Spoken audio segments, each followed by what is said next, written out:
Hello, everybody on RPG Limit Break, and welcome to the highway to the Zemus zone. Second FF4 for Enterprise qualifier. Second FF4 for Enterprise League. Second besides the WSOFE. Sorry, I'm getting a little ahead of myself here. I am Pidge01. I'll be one of your commentators for tonight. I'm joined by Peg. Hello, hello. We have an exciting qualifier race for you tonight with four fantastic runners with MuchParanoia, Knight 214, Neon Grey, and Simbu. This is going to be the first of several qualifier matches, and the top placers out of the qualifiers are going to move on into the top 32 bracket for the league. We have a kind of an interesting playset this year around. It's a little different from last year. Last year used kind of like a rule set where the flags were changing at each stage of the tournament. This year, we are doing a V1 seed. So this is actually going to be a Forge the Crystal seed, where two of the key items in Free Enterprise, the Legend Sword and the Adamant, which normally don't get a lot of use in standard Find the Crystal seeds, actually have to be forged to get you the crystal that you need to go to take and fight Zeromus. So they are looking for several parts of Gomo instead of just one. So we have an exciting rule set happening here tonight. And it looks like we have a Porum as our starting character, which can be exciting. Porum is not the strongest character, at least in the early game. She has limited access to weapons, primarily limited to staves and bows. So how are you feeling about that one, Pidge? Well, see, I'm a big fan of the White Mages. Porum is my favorite character in the game, even though I acknowledge the flaws that she has as a character in Free Enterprise. I'm really excited to see she's kicking off our league this year. And let's see who they got. Oh, a double Porum start? Oh my gosh, it's like my birthday, right? And the starting item was a glass helmet, which Porum can equip. It is the strongest defensive helmet for physical defense. So that could be a lot of help in the early game, just keeping one of the Porums safe from any nasty physical attacks. Yeah, that can be quite good, especially because like one of the things that I think will be a likely early play for most of our races is to head up to Mount Hobbs and find a character there. Because Porum is quite weak in terms of her firepower and defenses, there's a possibility that another character up there might be a little bit stronger, but you might want to have Porum survive a little bit better if you want a better chance of winning that fight and recruiting a character. Besides that, typically most of our racers are going to start off looting Baron, see what's in the shop. A nice find on the a coffin can be used to instantly kill standard enemies. That could be quite useful for Porum, who doesn't have a lot of firepower.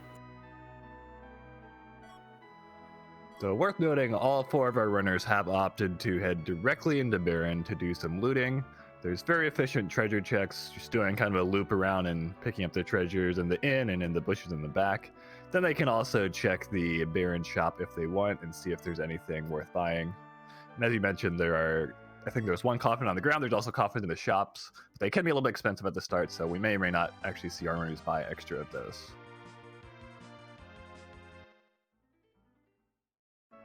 The lunar staff in the grass is quite nice. It doesn't have a ton of attack power, but it is better than the standard staff that Porum comes equipped with, and it will also allow her white magic to be more potent. And this is all pretty much standard stuff for the start. Most runners will do some looting to start with to get them some money and to get some equipment to help power up their characters. See a little bit divergence. Knight Do going to miss while the other runners going directly to Dempsey, and either way, it's just doing more looting, and it's kind of how much people want to loot and where they prefer to choose as their first options. Very interesting on Simbu's side in Damsian. He found two samurai bows in the basement. That is one of the most powerful bows in the game, and it is a weapon that Porum can equip. So if he finds some arrows, Porum can actually do some pretty decent damage for the start of the round.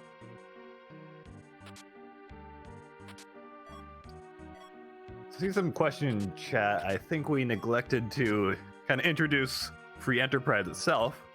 So Free Enterprise is a randomizer mod for Final Fantasy IV for the Super Nintendo, and it's an open world nonlinear randomizer. So you start with the airship, you can fly anywhere you want. Your key items are randomized, so you can pick up the magma key perhaps on Mount Ordeals. Darkness crystal might be anywhere, such as Antlion Cave, and every time it's a different experience. Yes, if you're enjoying the race so far, you can find more information on this randomizer at FF4FE.com. It's very fun, very friendly to beginners as well. Highly recommend checking it out if you've never played this randomizer before. It is quite interesting and very, very, very fun. So we have Simbu fighting the evil wall on Mount Hobbs, hoping to pick up his third character in Yang, who is at his vanilla spot this time.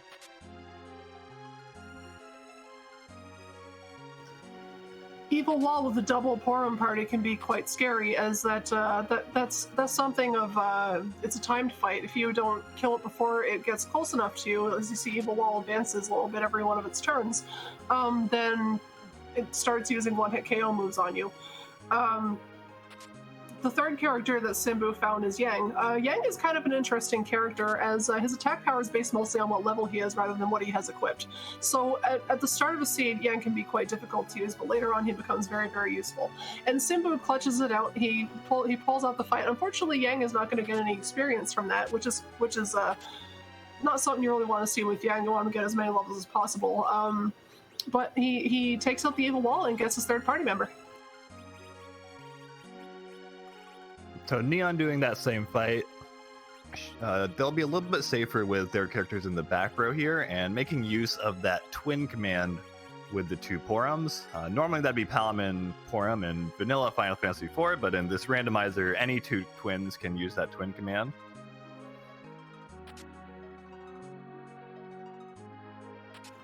Yeah, so sometimes your party position with the twin command can make a difference, but that's usually only if you have a Palamon where it matters. If you have two Porums, neither one of them have a very high wisdom stat.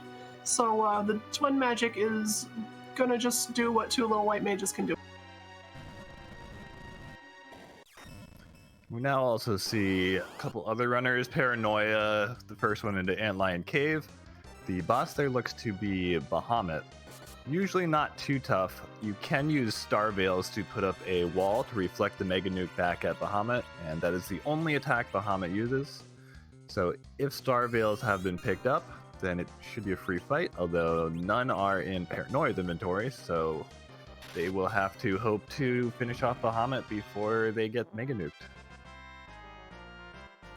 Very nicely done. That the vampire came in handy there. For those of you who are unfamiliar with the Enterprise, the way that the boss placement works is that all the bosses in the game are shuffled amongst each other's locations. So Bahamut you would normally find on the moon.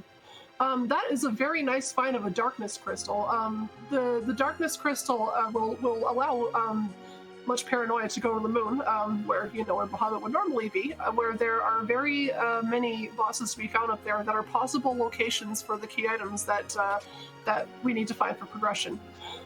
So on the topic of boss shuffling, if you've played this game before, you probably remember that Bahamut had more than 1,000 HP.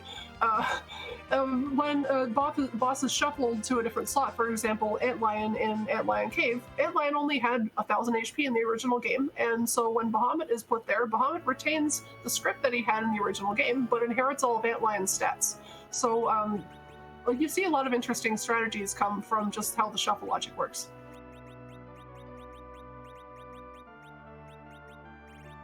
And so as you mentioned, the Darkness Crystal picked up in Antlion Cave.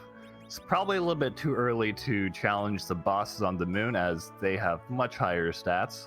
However, there is a nice little shop in the Hummingway Cave, which can have stronger items because it is gated by a key item. The S2 flag means those gated shops can be stronger, and there's also a free character available on the moon now. Just fly up and visit the Crystal Palace, where Fusoya would be in vanilla. So picking up a third or fourth character can always be helpful.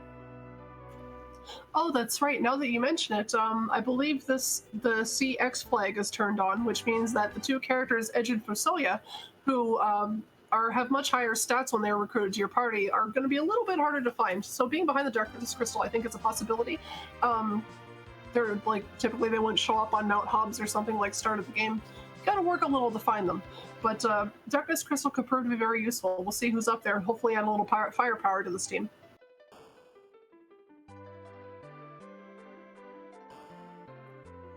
Stream seems to be a little bit choppy for me. I don't know if that's just on my end.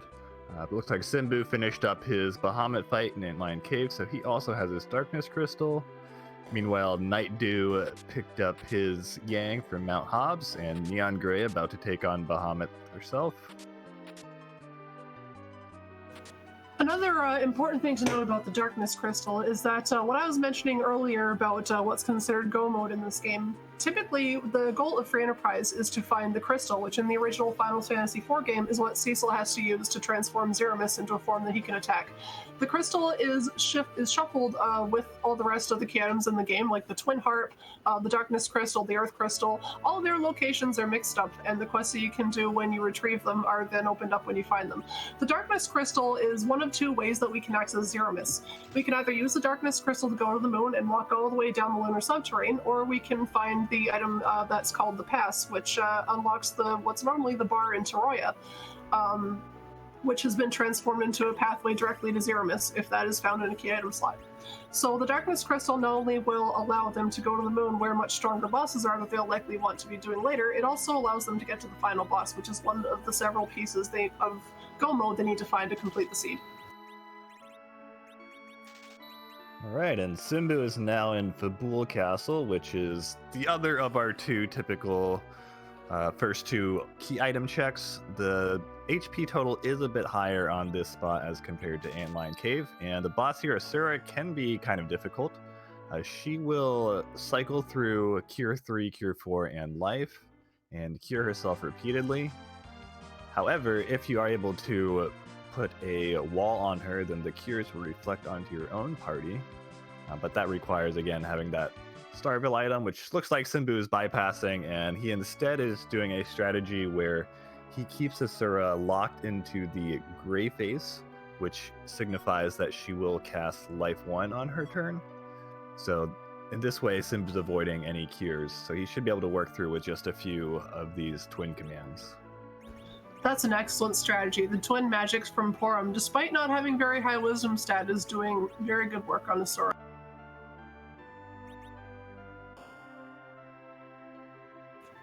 And he takes her down.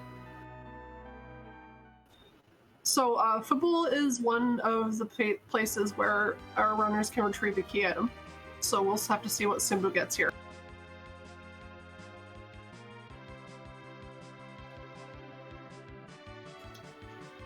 Simbu retrieves the hook. Which could be pretty exciting.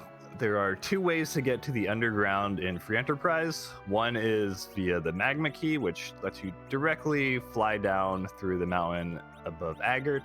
The other is the hook, which is a much more difficult route. You have to head through Eblan Cave and fight two pretty tough bosses at the spots where normally you'd encounter the King and Queen of Eblan as well as Rubicante.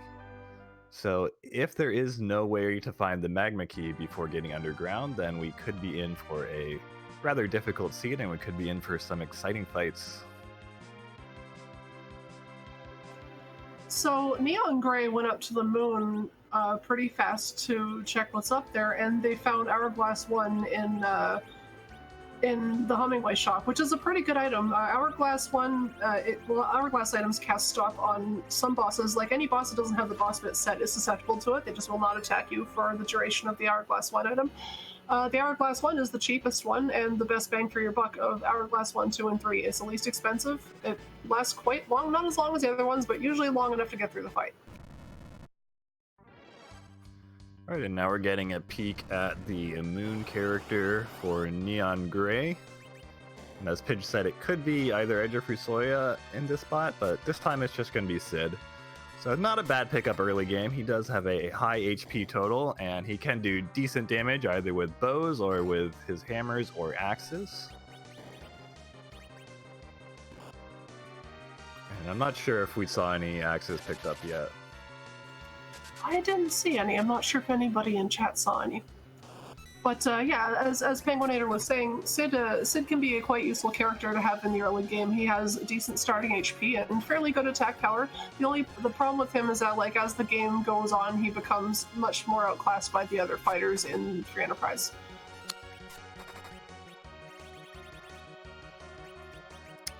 Looks like Night Dew opted to reset against Asura. perhaps hoping to find Starveils first. Although Nightdew is one of the, I think, original pioneers of the gray face strat that we saw Simbu use earlier, so I would not be surprised if Nightdew just wants to reconfigure his party and then go back in and try that. Yeah, I wonder if Nightdew is also going to go for the twin magic strat with Lifelock that Simbu did.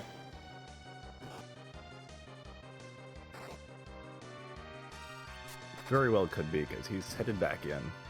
I did notice on Simbu's screen there were Sirens available in Troya, which is a pretty big find. Sirens allow you to summon an enemy encounter on demand, and of course, all these speedrunners of Free Enterprise know the best spots to pop those Sirens to get super efficient experience gains. So that's one way they can either power up their characters early, or at the end of the game when they need to prepare for the final fight against Zeromus, they can pop those Sirens to grind up.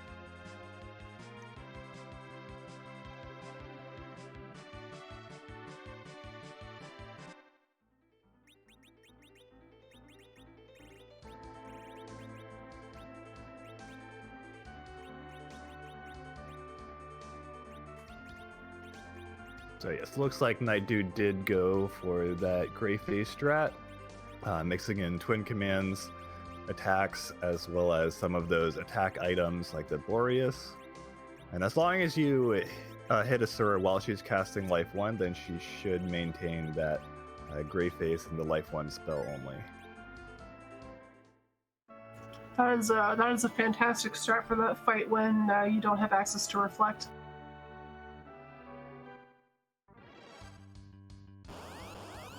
Alright, and Paranoia looks to be giving us our first peek at the Baron infight. The first boss is Mylon Z. This will not be too hard. There's only 300 or 400 HP here, and Yang with the Fire Claw will actually do bonus damage hitting that weakness. The second boss, on the other hand, which we don't know yet, could be more dangerous. That boss has much higher HP, about 4,000, I believe.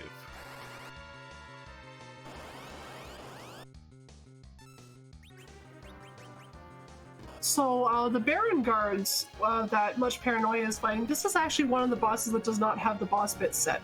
So that's why MuchParanoia is able to use a coffin to take out one of them instantly.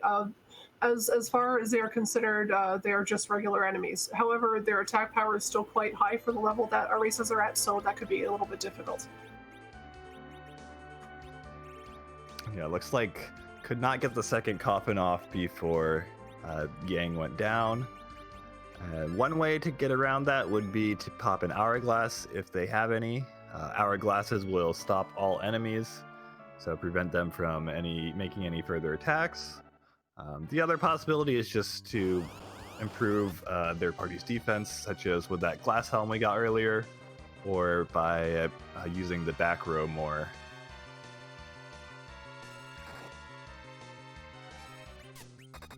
Yeah, back row could be a very good option here, for Yang with his high HP count especially. However, didn't really take any damage on that iteration of Mylon Z, so let's see how this...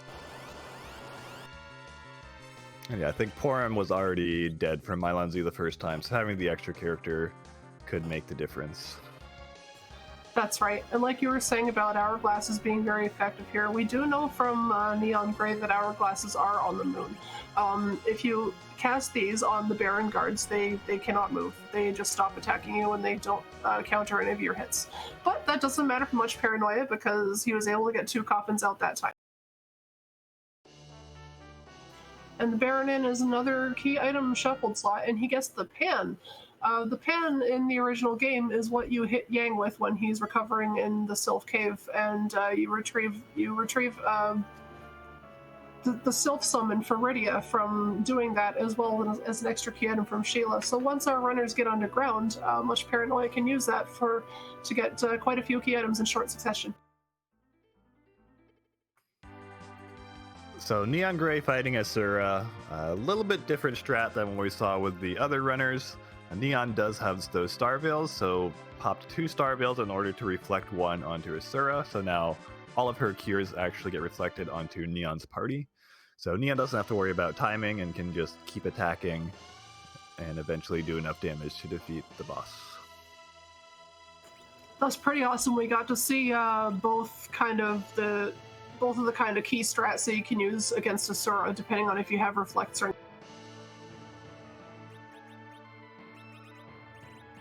And Simbu, meanwhile, has made it up onto the moon.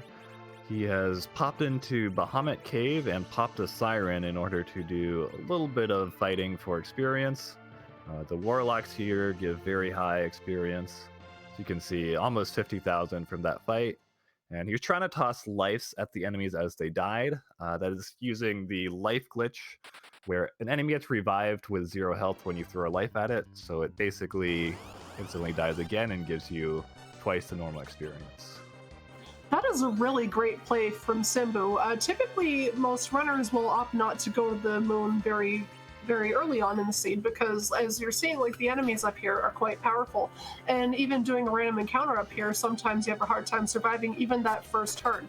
But as we saw earlier, the moon does have hourglasses for sale, so if you can survive 1 round of hits from a siren encounter, you can just freeze them and just feel free to coffin them all away. So Simbu got a nice big chunk of EXP from that. Going to the moon early is kind of like a play that you don't see all the time. Typically, like, some of the top runners of this game will know when they feel comfortable going up to the moon early, and that was a really good option from Simbu to get some early experience. So Simbu opting just to do that fight for experience, not going to even bother checking Bahamut Cave yet, the boss, I mean. So just getting a little bit more extra power to finish clearing out the overworld, it looks like. Yeah, I saw Simbu gained quite a bit of levels just from that one encounter, so he's very well equipped to take on some of the rest of the side quests to do here on the blue plate.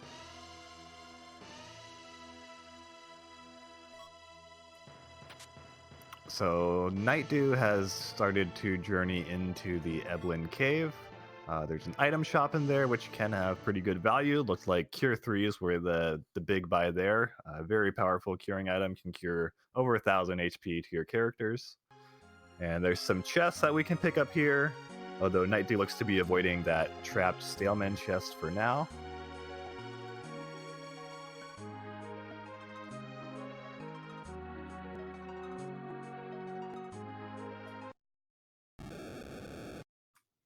And as we'll see in a second, there is a character as well, and looks like it is Fusoya, who's one of the strongest characters in the game.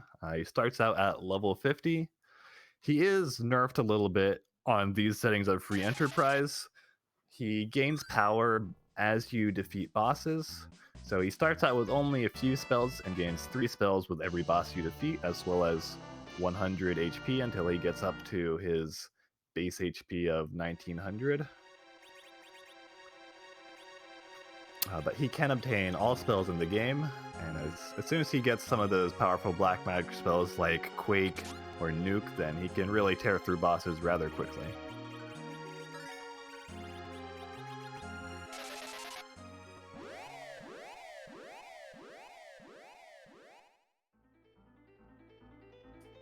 And it looked like the boss at the Rubicante spot was Dark Elf, which is not the hardest boss.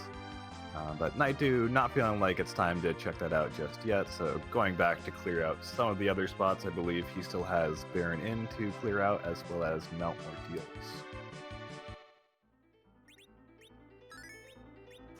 One of the caveats of the boss shuffle in this game is that some of the bosses that can appear in Upper Babel in the hook route to get underground can be quite extremely, almost unreasonably difficult. So some of those bosses would be Dark Knight Cecil. Wyvern will not appear in one of the slots there. That is default behavior. There is a flag you can set where anything can appear there, and good luck getting through if you find one of them, but we're being nice to our racers with the flag set for the league. Dark Elf is not one of the extremely scary bosses to find there, so we'll see if any of our runners end up getting through her. And neongrey is now on Mount Ordeals, and they are popping a few sirens to fight these Lilith fights. This is one of the more popular early game grind options. Not quite as good as those moon fights that we saw Simbu do, but these are pretty efficient for early on experience, just to get a little bit more power.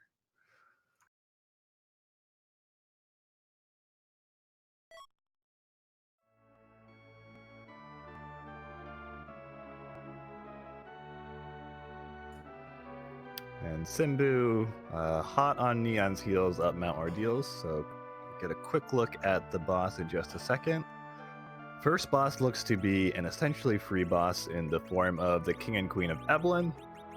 They are scripted to cast Fire, Tune Fire 1 repeatedly until they decide that the fight's over and they give you a free win. So you just have to survive those spells, which typically are not too damaging. So just waiting around is one way to win this fight.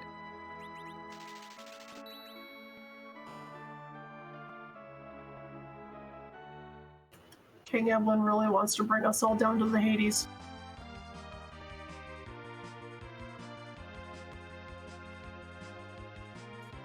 So SL Dirt in chat asking an estimate for this.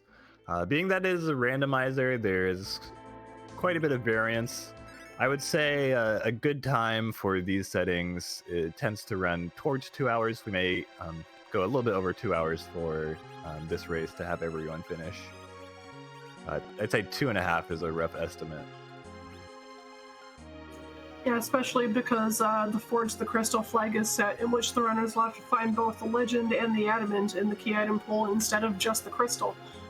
They have extra things to look for, so that could factor into how long it takes to complete.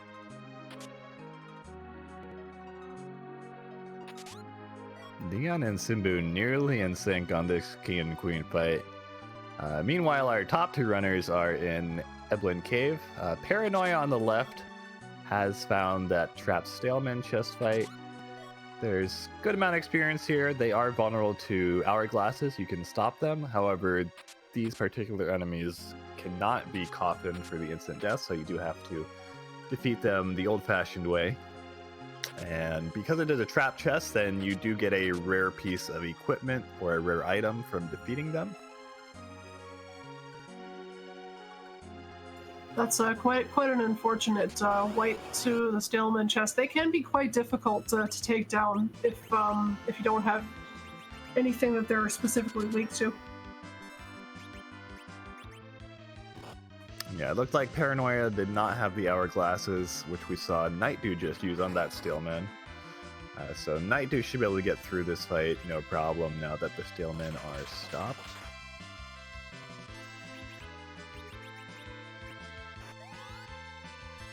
And on the bottom half of the screen, we found Fabul Gauntlet as the fight at the Mylon Z spot, so it is a back attack. And this is all 6 fights that normally appear in Fabul, so it is rather time consuming. It's not super hard at this point, but Simbu just doesn't want to spend the time on that, so he actually reset out of it and is headed on down the hook. So he'll be facing the bosses at the top of Babel shortly.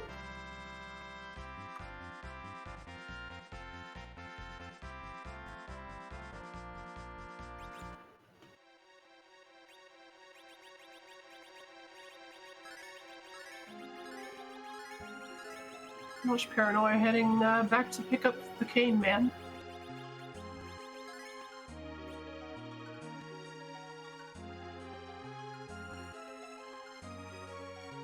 So worth noting, Nightdew was the first one we saw go into Eblan, but left and then came back shortly after. I think he just did a quick clear of Baron Inn just to get the Pan and also Kane, as well as perhaps some spells for Fusoya. And the second trap chest in this route is the Mad Ogre fight. These are also vulnerable to Hourglass, and these ones are vulnerable to coffins if you do have 4 spare ones. And they also give a lot of experience, so this could be a good way to help get Kane a little bit more powerful for the upcoming fights.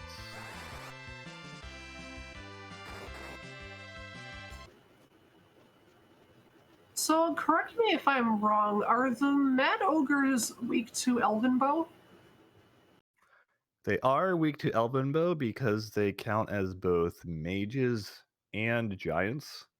In this game, certain enemies have an identified race, and certain items, such as the Elven Bow, as you mentioned, have bonuses against certain races, racial weakness, if you will.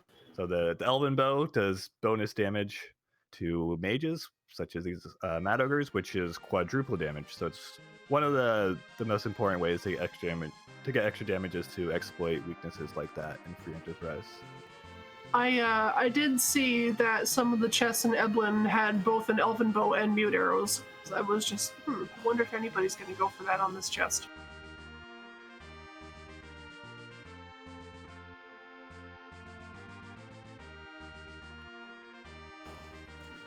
So, as you can see, the Fabul Gauntlet in the back attack spot on Mount Ordeal is very, very time-consuming. Neon Grey, they're still trucking away at that fight. But I believe this is the final of the 6 fights that you do in this boss battle. And as you mentioned, very time-consuming, and the time it's taken Neon to clear that. Simbu's gotten all the way up through the Eblan Cave and to the top of the Babel Tower in order to take on the bosses here. Simbu did skip all the chests, just a way to save some time if you don't feel like you need extra items or extra experience. And certainly won't for this fight. The Water Hag is one of our favorite free fights. All it takes is 3 hits and the fight will be over, no matter how much HP.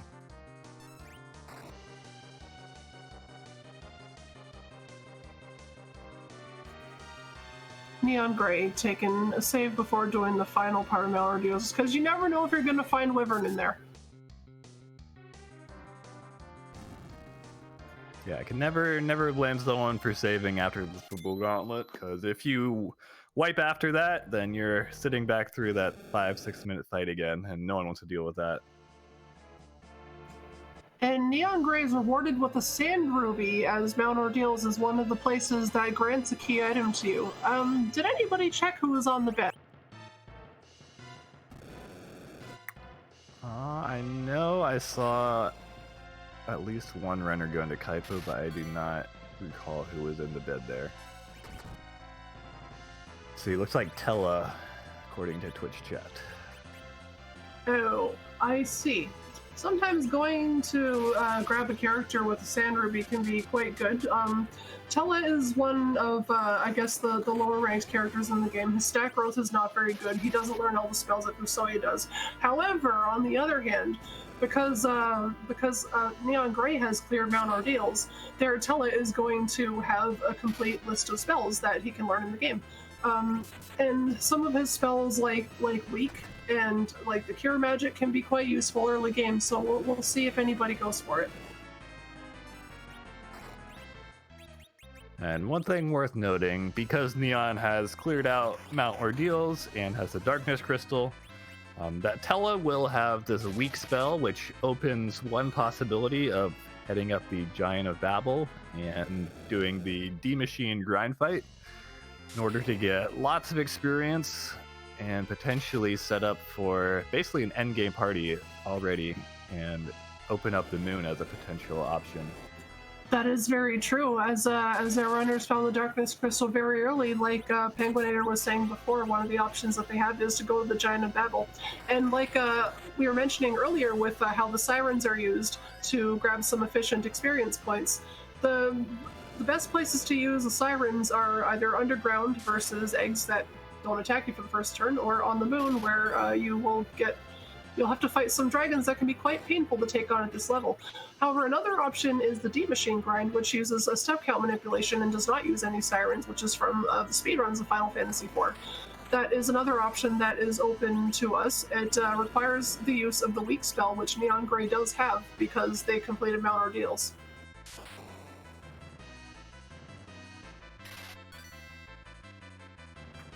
Alright, so we have Simbu taking on the Dark Elf at Rubricante spot. This is not the most scary fight.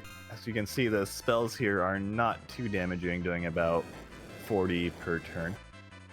Dark Elf does turn your party members into pigs, which only really matters for the mages. It does not affect physical stats, but it does prevent spell casts, so hopefully that pig spell stays away from Fusoya. And Simbu is making use of the Berserk spell for his fighters. Berserk is one of the most powerful statuses in the game. It makes your character attack repeatedly and faster than normal, as well as makes them 50% stronger than normal. So it's one of the best ways to dish out damage quickly.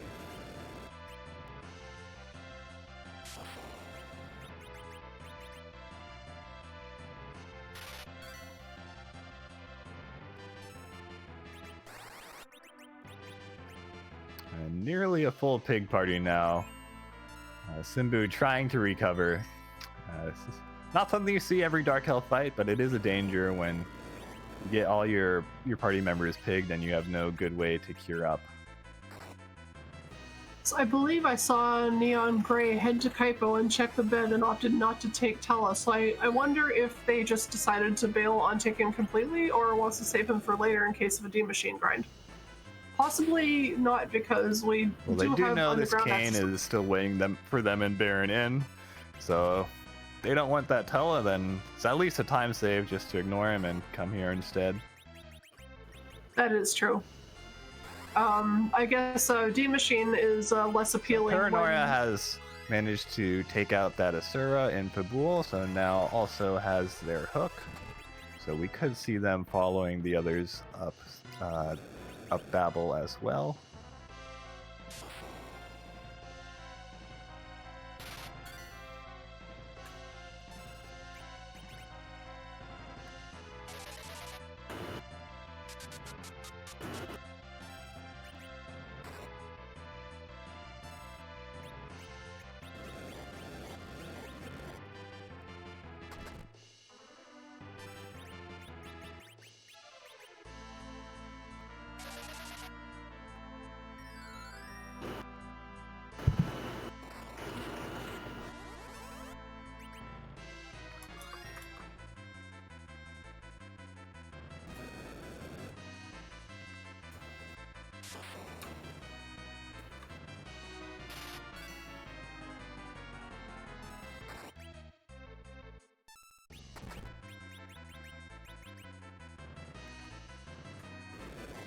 Alright, so Neon Gray picking up their Pan and their Cane in Baron Inn, and they will likely be headed up the hook route as well shortly thereafter. Paranoia making their way up and skipping the chest for now, so not wanting to deal with those trapped fights right now.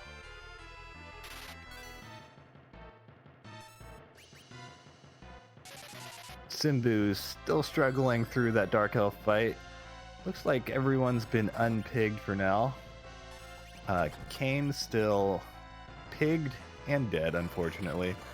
I believe earlier he was still using his starting spear, which is, of course, not the strongest weapon. So maybe just leaving him dead for now, as he's not very strong without a better weapon or in more levels.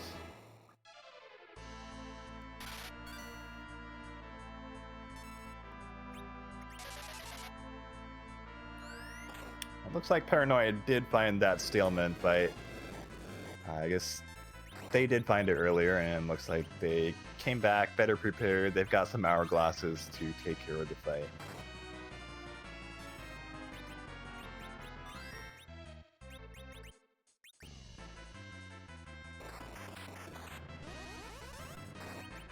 So Night Dew's Journey is back up. Looks like he made it underground already and cashed in that Pan.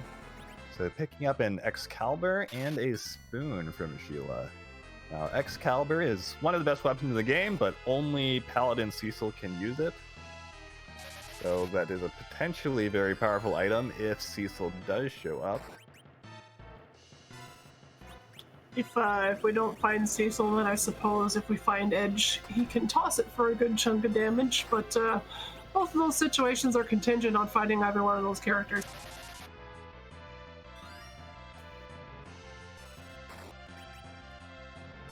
Alright, so Night Dew now has the underground open to him. And looks like his first stop, I suppose after the Sylph Cave that he already cleared, will be to pop some sirens and crack some eggs. I believe we mentioned this before. This is one of the favored grinding spots in the game. Each egg will give 34,000 experience, and they are vulnerable to things like Coffin. Coffin on egg is a fantastic strat to get some EXP early on. Later on in the game, sometimes if you come down here, you might have found a weapon like the Dragoon Spear or the Dragon Whip or the Artemis Arrows, anything that dragons are extremely vulnerable to, as these eggs only have about 1800 HP or so. But right now, at this level, don't really have anything like that can do massive damage, and if you hit them once, they hatch and start casting lightning on you. So using the coffins, excellent strategy for some quick EXP. Alright, and Simbu finally took down that Dark Elf. In his second form, the Dark Dragon is vulnerable to status effects such as stops, as well as the weak spell, which reduces him to single-digit health. So Simbu just casted weak, and then one more hit took care of the Dark Dragon. That's it's quite an interesting thing about the Dark Elf fight is the dragon half not having the boss bit set. You can use hourglasses, you can use lots of stuff against him.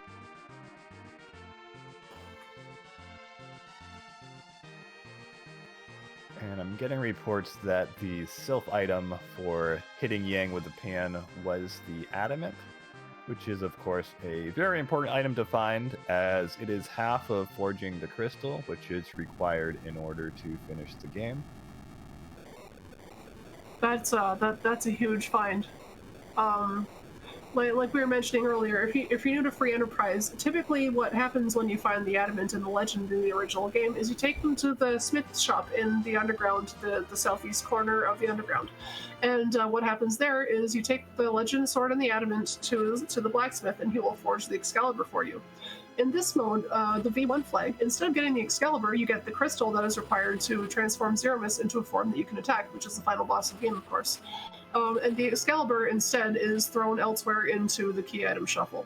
So finding the Adamant, very, very important. It is one of the items that is required to finish the seed.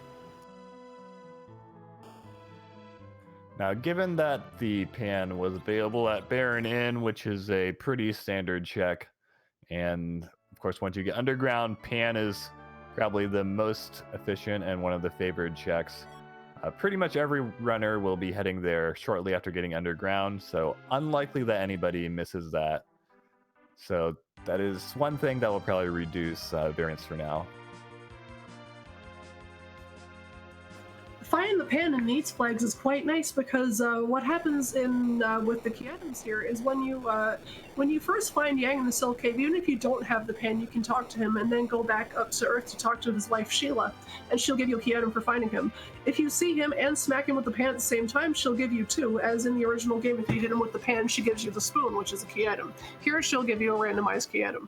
But on top of that, because we have the KQ flag set, an additional place to find key items is all the summon monsters, including the sylphs who normally teach you Sylph in the original game that talk to you when you hit Yang with the pan. So smacking him with the pan is 3 key item checks in a very short amount of time with no bosses required or anything. It's very, very, very efficient. So we saw Nightdew do a check in the Land of Summons. The bosses there were Kegnazo as well as Rubicante. It could be Rubicante or the Elements, the Four Fiends fight. I don't believe we've seen either one of those yet to narrow it down. And Nightdew did not want anything to do with those fights, so exited immediately upon seeing those. He also picked up the Tower Key in the Town of Summons chest, which makes the Tower of Babel now a very efficient play. There's a key item at the top, as well as another one for defeating the fight behind the Tower Key door. That's right. That bridge that night you just passed right by goes into the cannon room, which starts a cutscene in the original game, where I believe is where you get the hook in Final Fantasy IV. So here you get a different key item on your way out. But typically you want to go to the top of the tower first, in case whatever you find up here is the final thing you need for go mode, and then check the cannon room on your way down, just in case it's not. So Nightdew skipped the cannon room and just came up here first. So Antlion here could be a little bit tricky. The stats here are a little bit high. Antlion will do fairly damaging physical hits. However, Antlion does also counter the fight command, but if you only use non-fight damage such as spells, the power command from Yang, or jumps from Kane, then Antlion will never counter and just do the regular physical attacks, which notably can be avoided by the blink spell. I think the speed on this spot is also not too terrifying. So even though Antlion can still counter, its actual physical attacks on you are a little more spaced out. Yeah, that's right. Speed is not this spot's forte. So Knight Do actually risking a couple of berserks, which will eke out those counters, but hoping that he can gear up faster than he gets hit.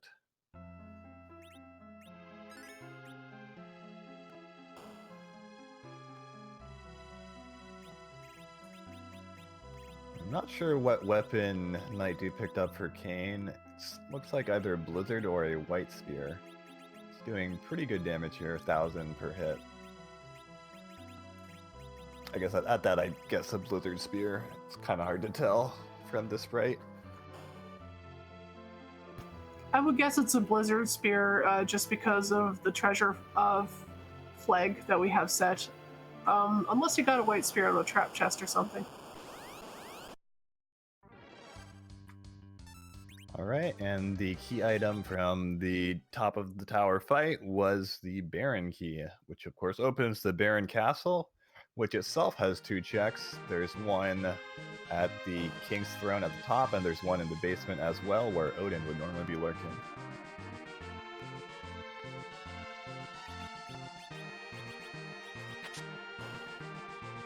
So meanwhile, Simbu has checked that summon spot that looked like Rubicante. Turns out to be the Four Fiends fight. And I believe he's going to... Actually, no, he's not. He's going to just attack, it looks like, for now. One possibility for this fight is to use reflected spells only. And the way this fight is coded, it only transforms as a counter to your attacks. And reflected spells bypass counters, so if you only use reflected spells, then he will never transform, and you can keep him on the easier Mylon phase, as well as keeping his HP lower than the full total. I actually did not know that. That is fantastic. That is a wonderful strategy, but it looks like he noped out of that one. I think it's still quite a difficult fight, even on the Mylon phase at that spot. And yeah, that's actually a strategy used in the vanilla No 64 fight. When you fight the Four Fiends, typically we use Rosa and Fusoya reflecting Kiers and Fire 3s to take down the Four Fiends there. Oh, I see. Yeah, the original element slot is quite difficult. That's pretty awesome. So there's so many like intricacies and nuances to the boss shuffle and the boss strategies in this randomizer. I really strongly suggest anybody in the audience who hasn't tried this yet to check it out at FF4FE.com. You'll have a lot of... And who is that we see, Pidge, in Dwarf Castle on Simbu's screen? That's my boy, the Pain Man. The Pain Man has shown up to bring the pain. That is Dark Knight Cecil, who has been lovingly nicknamed Pain Man in the community. It's a long story. I'll explain on the Discord if you care enough.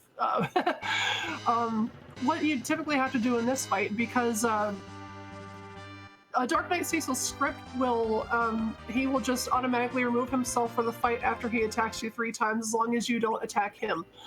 So as long as you can tank 3 Dark Waves, you're good to go. The problem with Dark Wave is that it's based on what his HP is and cannot be nerfed. So you really got to be careful sometimes depending on where you find him, as it can be a recipe for disaster if he's in a slot that has high health. So meanwhile, Knight Do finished up the Tower of Babel, and the exit reward was a ribbon, which is a nice little helmet for any character, good magic defense, and prevents all negative status effects from enemies.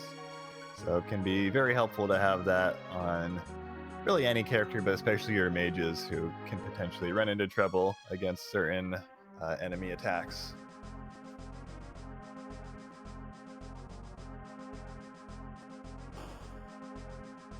And so now Knight Dew continuing to chase that chain, going to Baron Castle to capitalize on that Baron key from the Tower of Babel.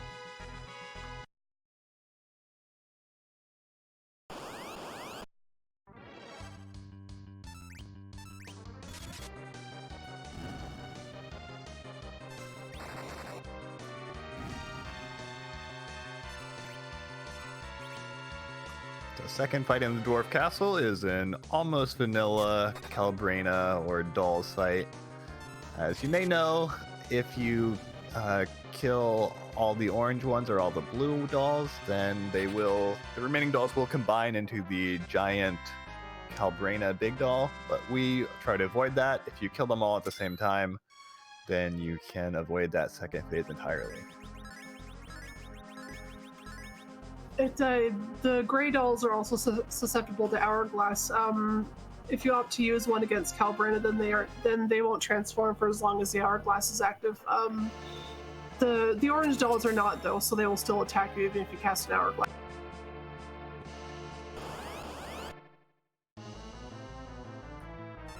So Knight Dew just had to fight the Kaipo Guard simple fight. Second fight in Baron Castle is the CPU. Can be a little bit trickier, but at this point, it's only 4,000 HP split between them. So probably not too scary with a couple of spells from Fusoya and some extra damage from his fighters.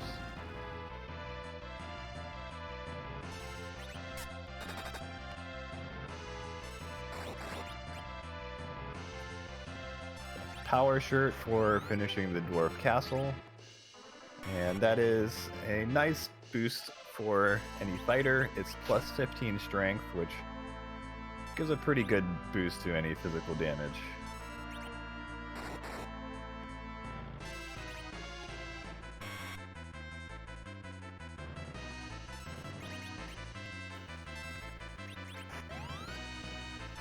The CPU fight can be quite irritating if you don't have very, very strong physical attack power.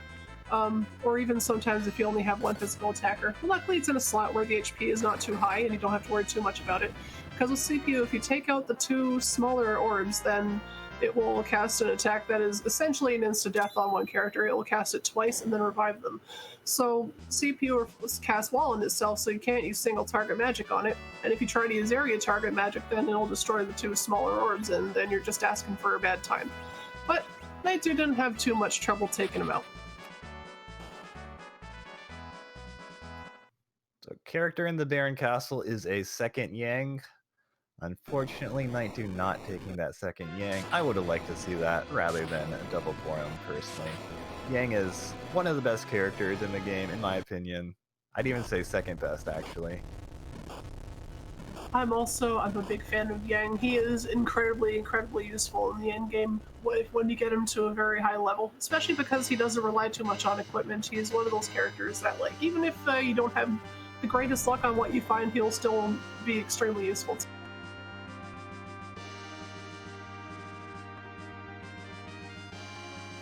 Not that I mind keeping the second Porum, you know. Alright, so Knight Dew's Baron Castle reward is unfortunately just a light sword or a lightsaber. It's not the best weapon, only Cecil can use it, and not as strong as the Excalibur that we already saw. So, best use for that now is just selling it for some more money. But Knight Dew does now have the option of going to the Baron Castle basement and taking on the Odin spot, which is quite a bit harder, but probably doable at the current levels of his party.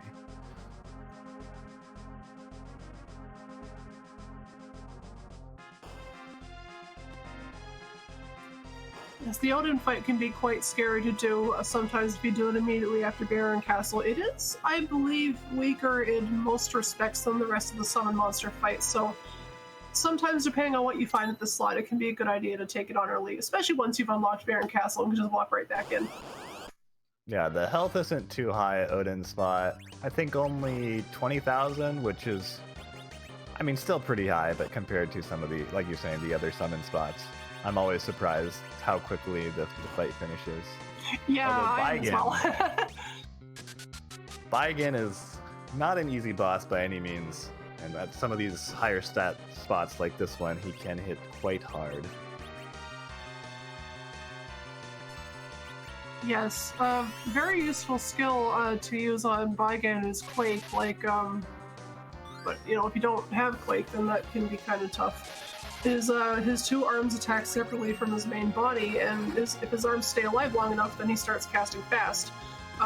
When you take them out, he waits a couple turns and revives them, but he can do pretty massive damage to you pretty quickly if you don't handle the fight in an efficient manner, I suppose. But, you know, that Meteor cast from Fusoya is going to be doing quite a bit. And shoutouts to Yang as well. He's doing like 2,000 per hit. That's pretty good too.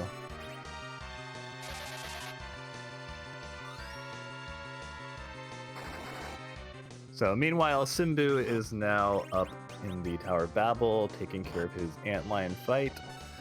Neon has made it underground as well, so just checking out the summons for now. Likely will follow the others to Babel as well. Paranoia just making their way up now.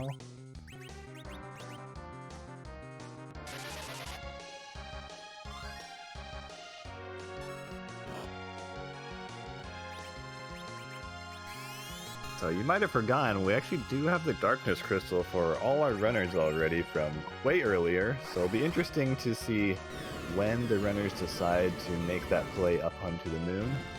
Like we said before, the bosses there are harder, but there's lots of bosses, lots of key items to be had potentially, and lots of experience to pick up.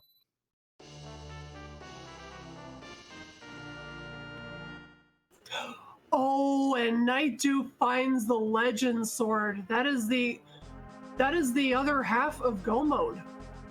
Night Dew he's officially in Go mode. He's got underground access, he's got moon access, and he's got the Adamant and the Legend Sword.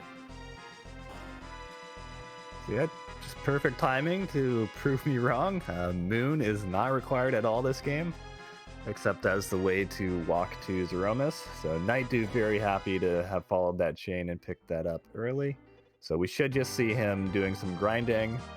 Most likely going to make a choice between eggs or sirens for the gold dragons on the moon, and just preparing for Zeromus. Oh, maybe. Oh, where is he headed? Oh, he must be getting sirens. Buying sirens, yeah. That's right. They were in Toronto. I got a little scared for a second. If you're not familiar with Free Enterprise's building that Night Dew is in right now, that guy standing at the back there guarding the door, if you have found the pass, which none of our runners have, if you have found the pass item, which normally opens up the dance room of that bar in the original game, that has been transformed to be a path that takes you directly to Zeromus, allowing you to skip the Walk of Shame on the moon. So if I'm counting items correctly on Night Dew's tracker, he will have 9 key items after picking up the crystal, and 10 is the important number. On these settings we have for the randomizer, 10 key items nets you an experience bonus, where all fights now give you double experience. So we potentially could see Night Dew making a gamble on picking up another key item to get faster experience. Although, given that not every single spot actually yields a key item, that's probably more riskier than it's worth.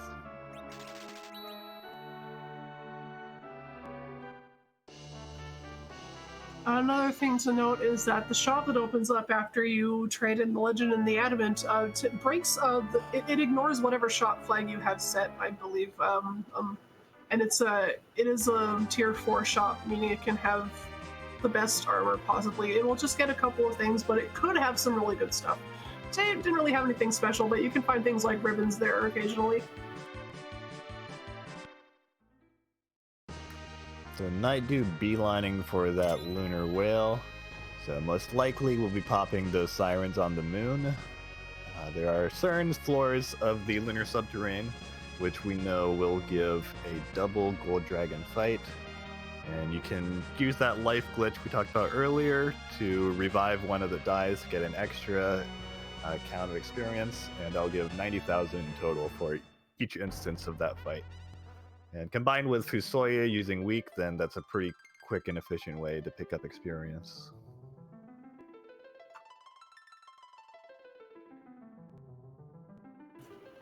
Meanwhile, Neon has met our good friend, the Pain Man, who I misspoke earlier. His Dark Wave is based on his attack power, not his health. I got them confused because the meme of Pain Man was him appearing at the Element slot, which has incredibly high health.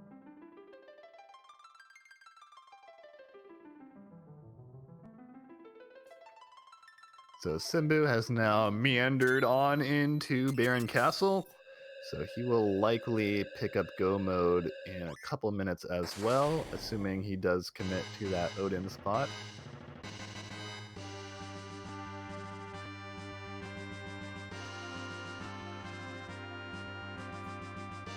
And Paranoia could be shortly behind him, clearing out the Tower of Babel now, already has his Baron Key in hand.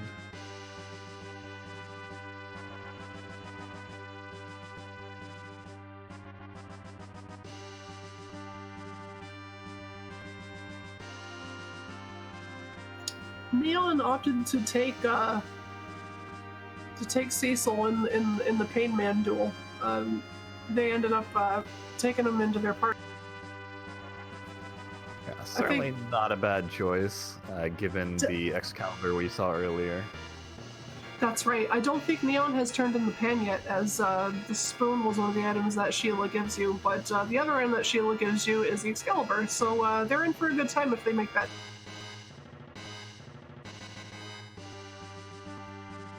And I believe Neon was the only runner on the stream who cleared out Mount Ordeals, so their Cecil is actually in Paladin form, so a much better option for them as compared to the other runners. Oh, you're right. That's a very good point. Yeah, they were the only one to clear Mount Ordeals, as Simbu, I believe, was the only other one to check up there and noped out the full gauntlet, which honestly, who can blame him?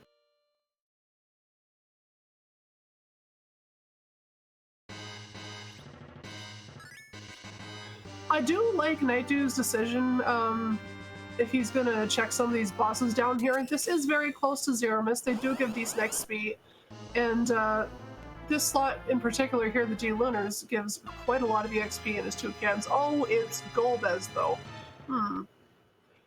Golbez can be a bit of a pain, as, yeah, Golbez will take out a couple of your party members with instant death immediately, but if you're able to cast a Star Veil quickly enough, then essentially he will just take himself out.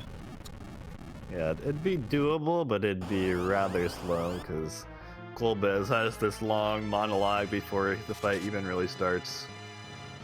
Yeah, you're absolutely right. That is quite slow. Golbez is basically like, it's a cutscene fight for the first half, and in the D-Lunar slot, I don't think that would be particularly fast.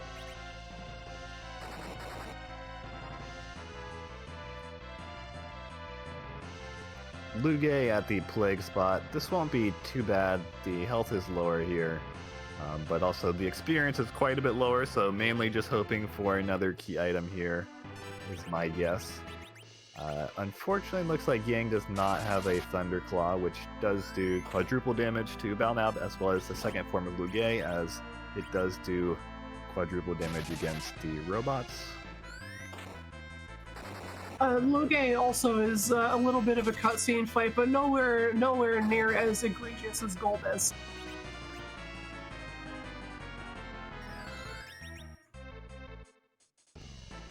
Especially the first fight of Luge is not too scary. They do have their own little dialogue, sort of Marx Brothers style, and kind of hit each other before they really even start fighting you, so it's usually not too hard to just get some damage out on them quickly.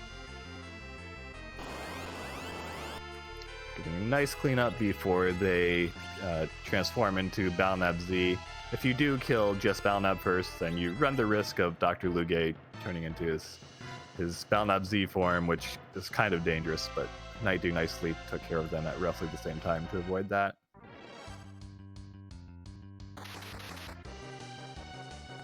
Meanwhile, on the left side of the screen, MuchParanoia is heading into Baron, doing the first couple fights there, so hopefully he will come across a Legend Sword very soon.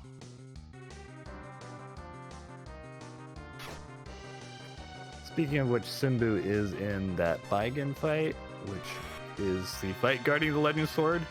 His Fusoya is a little bit stronger, higher HP than Nightdew's was, so Simbu does have access to Quake, which is going to make this fight a bit easier, clearing out those arms repeatedly, so Baigen can't really attack very often.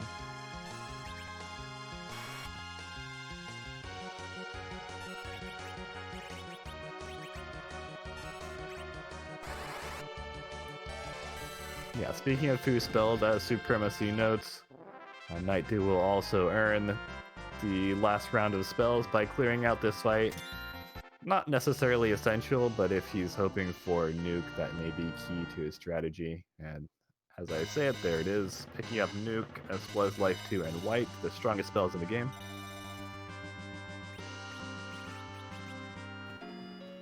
I just noticed on Neon's screen, one of the dwarves in Tomra Treasury will tell you what its occupation is, and it's a different thing every time. And today, I believe that just said the dwarf is a real estate assessor. I'm not sure what kind of real estate there is to assess in Tomra, but hopefully that dwarf is doing well for themselves. You gotta get that lava front property. I guess you never have to worry about harsh winters there. So Simbu has achieved Go mode, picking up that Legend Sword. So we will likely see a similar play from him, turning in his items for the crystal, and then heading to his preferred grind.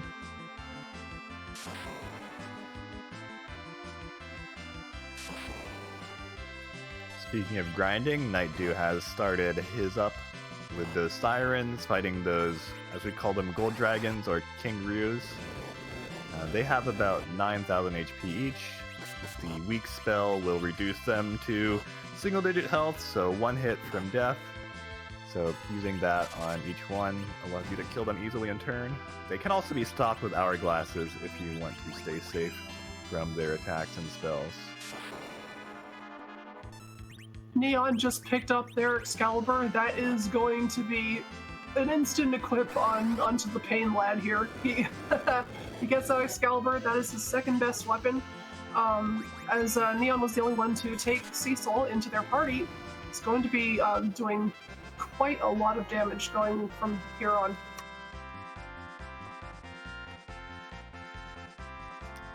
The potential risk of picking up the Excalibur is Neon's probably feeling pretty strong now and might decide it's time to go to the moon, which, as we now know, is actually not the play you want to make because the Legend Sword is sitting here on the blue planet in Barren Castle.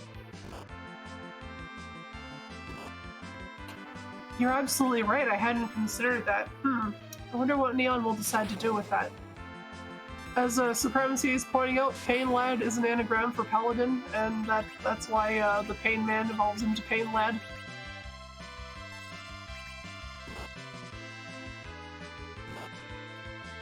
Uh-oh, and looks like my fears are confirmed. Neon looks to be heading to that whale, feeling ready for those moon bosses. Given the information that Neon knows, this is not a bad play. There are several key items that you can possibly find on the moon. We know it's not there, but honestly, if I had the knowledge that Neon Grey does right now, I don't think I would do any different.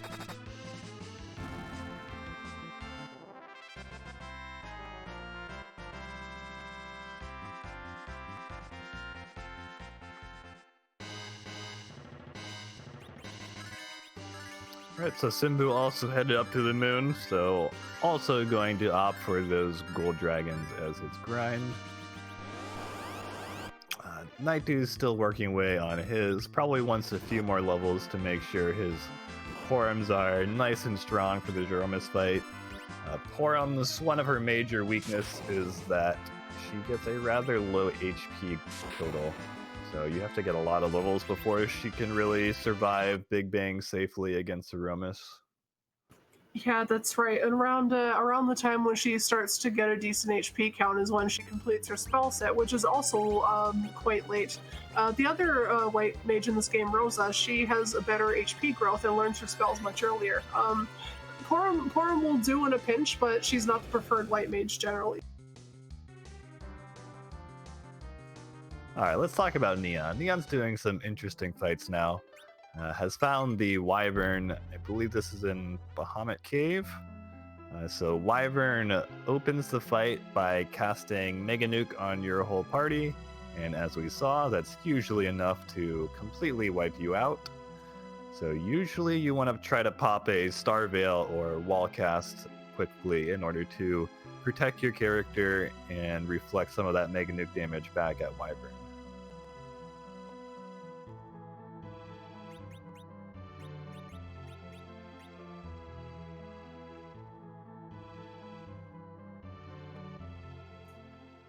So Neon turning down their battle speed to the slowest possible setting, slowest without glitching, which is battle speed 6, which should help get that Star Veil out a little bit faster.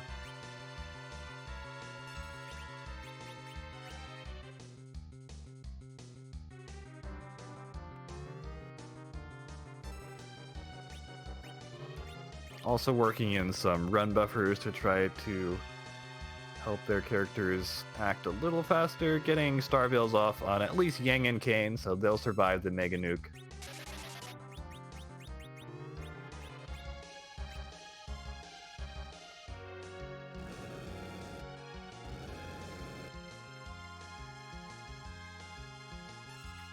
So actually managing 4 characters surviving, but they're not out of the woods yet. The spot has, I believe, 35,000 HP, so still 25k to work through.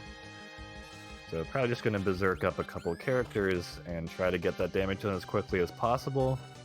Wyvern will start to cast nukes, but these nukes will be bounced off Wyvern's own wall, which means they will bypass the Star Veils on Neon's party.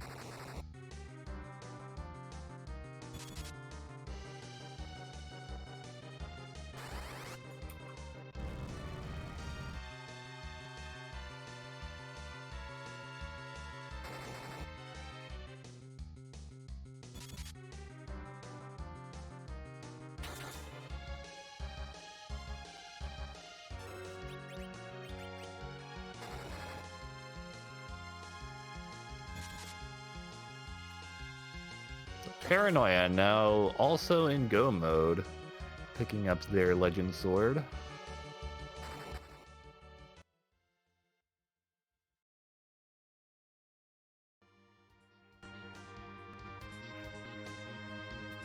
Meanwhile, Simbu also made that check of the D-Lunar spot on the moon, found Golbez, but he has decided that he will actually do this fight, hoping for experience and perhaps another key item to help with grinding. Yeah, whereas Nightdew opted out to go and check for a possibly faster boss slot to get through, I think Simbu probably feels that the extraordinarily high EXP that you get from this slot, as well as it giving 2 key item checks instead of just 1, might be worth it. And Nightdew heading into the Zeromus fight, so I think we have an important question to ask chat right now. Whose butt are we gonna kick today? Whose butt are we gonna kick today? One of the fun flags that we have in Free Enterprise is that when you use the crystal on Zeromus and he transforms, he doesn't turn into Zeromus, he turns into something. Something quite random from a very, very large pool of random things he can transform into. So we're gonna see something exciting happen here shortly. I believe like almost all of the sprites were done by Skulla Kitty herself, and some of them were done by Boardface.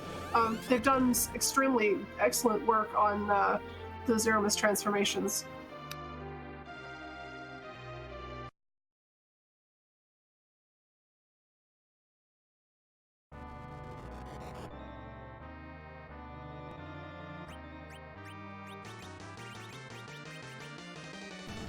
And we are fighting Scar from the Lion King. Appropriate, because the Lion King 2 is coming out in just over a week, I think.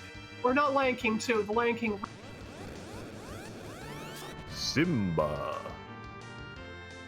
Not to be confused with Simbu. It's actually, I was doing Mufasa. I don't remember any of Scar's lines.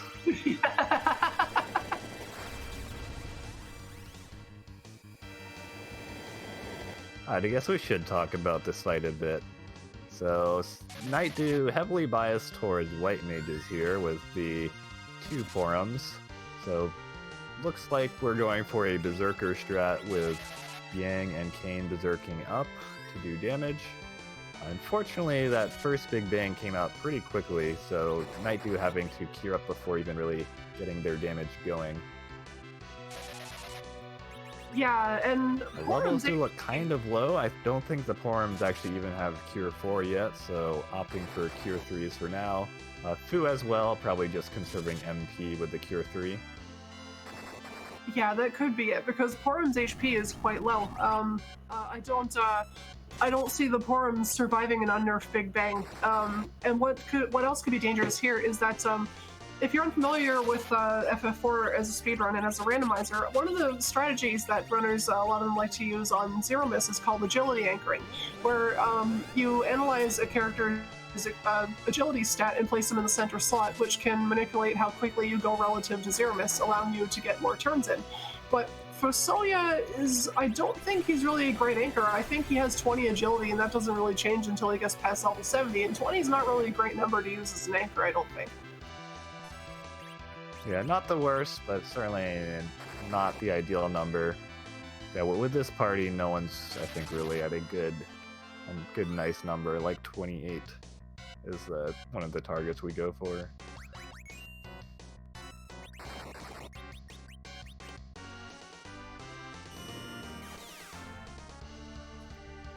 Yeah, doing less than 2,000 per hit is not ideal, especially when you only have 2 damage dealers, so this could be a pretty tough fight that Nightdew's in for.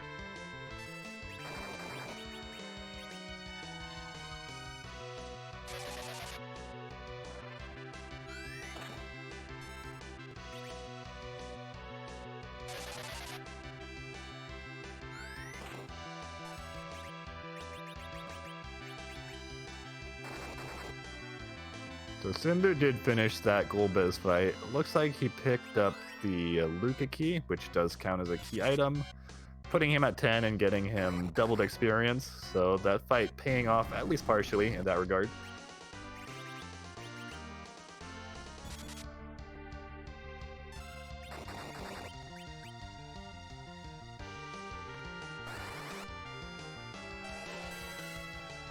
I'm impressed that Nightdew's Porums have stayed alive as long as they have.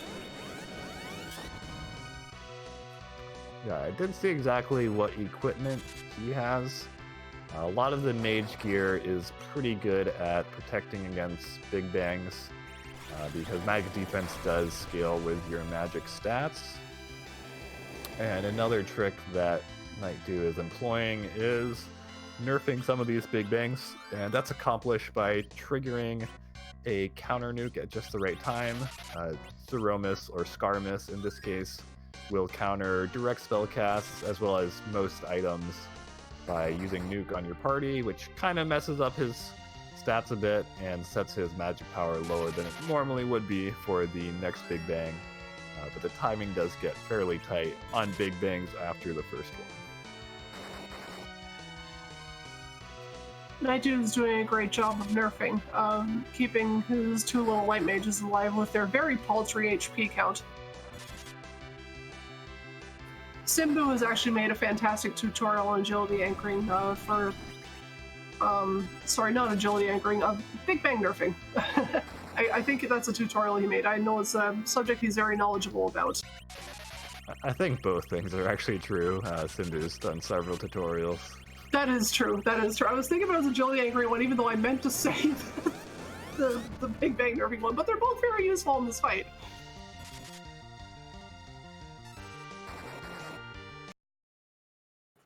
So, chat, you're not just imagining things. We are having a little bit of a buffer issue. Just hang tight while that gets sorted out.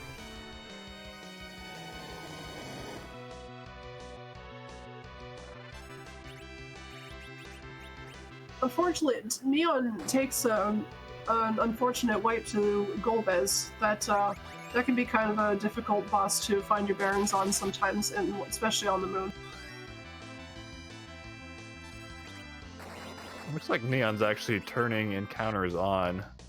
Perhaps did not pick up Siren, so hoping to just find some random encounters that are worth grinding. On this floor, it is fairly common to find some of these dragon fights that are high experience value.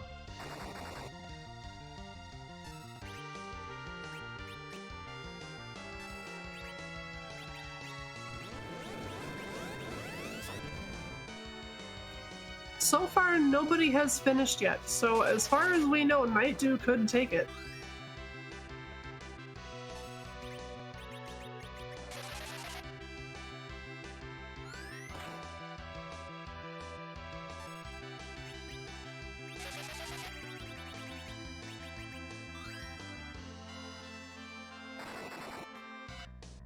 Alright, so Simbu is ready to fight Zeromus, heading down those final floors to start his fight. So he could be in the running still, trying to surpass Night Dew and take home the win.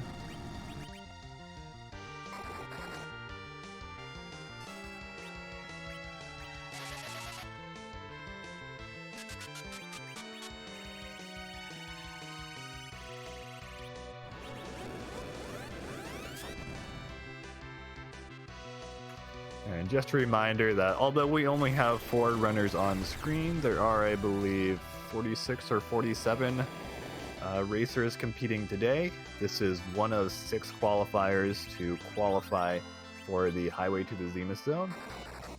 And it's a little bit complicated math. It's not guaranteed how many qualify per match. We'll qualify 23 runners in total. So on average, about 6 per match, or sorry, about 4 per match will qualify. But again, that's going to depend on how different matches shake up, and also if we have repeat runners placing towards the top. So anywhere towards the top is, of course, where you want to be.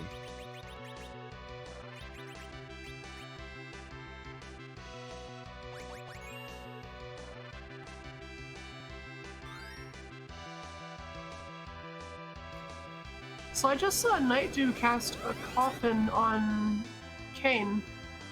Do you have any ideas on what that strategy may have been for? Sorry, I actually didn't hear what you said. Could you say that again? Oh yeah. Yeah, not a problem. I was just saying I just saw Night Dew cast a coffin on Kane and then revive him. Do you know what that might be trying to accomplish? I'm not sure actually, because it looks like Yang is still berserked. There are some strategies you can do with killing off your own character in order to prevent transitioning Zeromus to his second phase before you want him to. For those who don't know, you can actually kill Zeromus at a lower HP total. If you do not do too much damage to him, he will not refill his health for his second phase. But as I said, with Yang still attacking, that's not the case here, so I'm not sure exactly what's going on.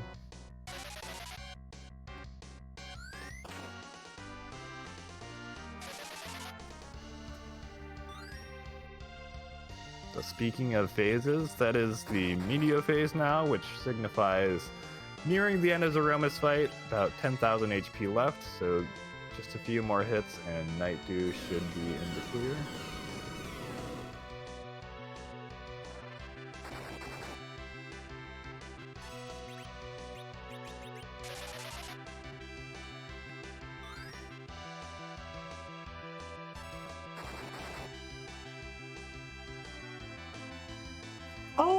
Oh wow, and we have a snipe. Dusty Griff has finished in first place with an official SRL time of 1:22.42.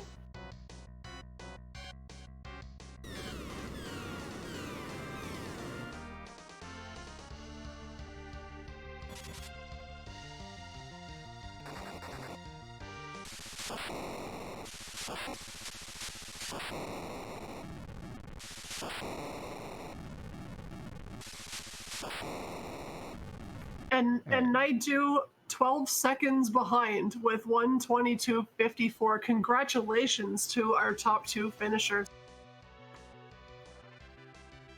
So as mentioning, there's no guarantee that either of those two qualify, but pretty good chances finishing first and second that they will make it on through. Dusty Griff, not on stream, but of course, Free Enterprise community members recognized Dusty as the winner of the World Series of Free Enterprise earlier this year. So very accomplished runner. Excited to see him placing well on this and hopefully making it on to the league proper. Competition is going to be fierce for the league this year. The community is growing all the time. It's going to be a pretty exciting league. If you like what you're seeing tonight, this is just the start. We have a whole summer of awesome matches coming.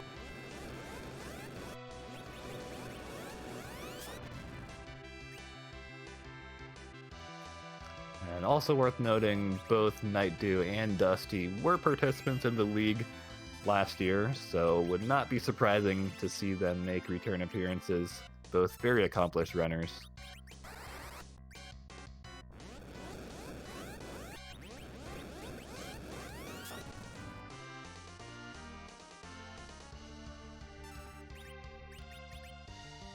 So Simbu has been going at this Zeromus fight for a couple of minutes.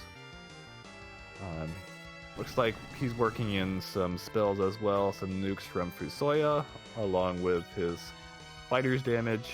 But looks like he's going just for the reflected spells now for the quick kill I was mentioning before.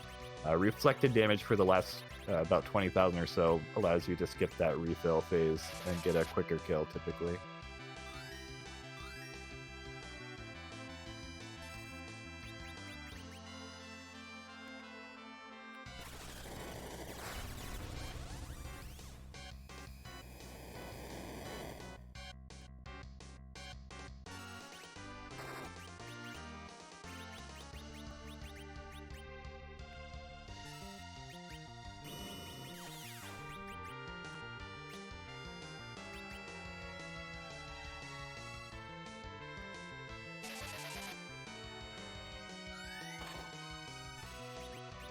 And Neon gets their revenge on Golbez and takes him down.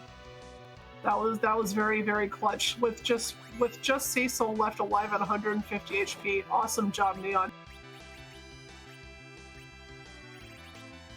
So Pass and Lukaki. Pass will actually be useful for them since they are not yet in go mode, so once they head back to pick up their final pieces, they will be able to use that for a shorter trip to the moon rather than walking all the way through the subterranean.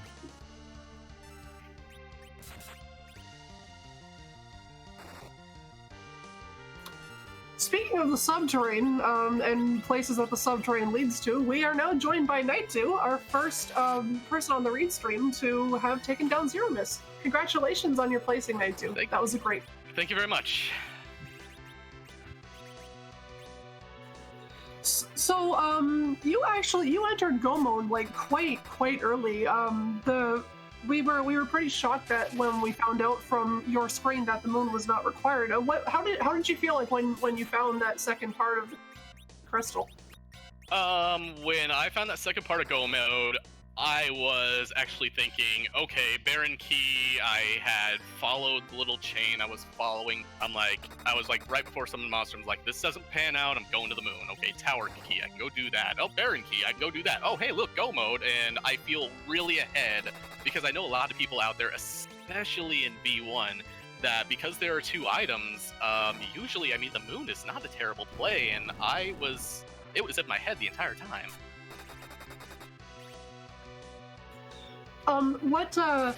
What made you decide to go for the 10 key items? Well, I saw that you had 9 when you had reached Go mode, and what made you choose the left room over the right room? I peeked in the right room, actually. I saw Golbez. I wanted no part of that whatsoever. So I decided, let's go check the right room. That's Lugae. We can fight Lugae. That's fine. That's the only one I'm taking. Here's Leviathan. Darn. Let's go grind. Let's go Seeker and Ryu's. Let's forget I left Hourglass 3s back where they were, thinking I had item Go mode all the time, which technically I did, but I mean, it was one of those, well, let's get a few, and then when I, got Fusoya out of MP, out of War the first time, I'm thinking, okay, I can probably 3-person this, but, when I get out there, those 2 Poroms at about 1200 HP, I'm thinking, I kind of figure I need them, because I don't think Fu's MP is going to last the entire time, and one bad Big Bang is going to kind of wreck me. So at the end of the day, I'm thinking, let's dust off the old nerf strats here. Sure, if he nukes a Porom, I lose a Porom, but I've got one in backup. I've got Fu. I've got a few ethers. I'm pretty sure I have enough in the tank. Your Zeromus fight, that was a really, really exciting thing to watch. She went in with Porom only having about 1300 HP, and I was very, very impressed at how long you managed to keep your Poroms. I don't think either one of them dropped the entire time, did they? I don't recall seeing either one of them drop. They stayed alive right to the bitter end. Yeah, it was. Yeah, it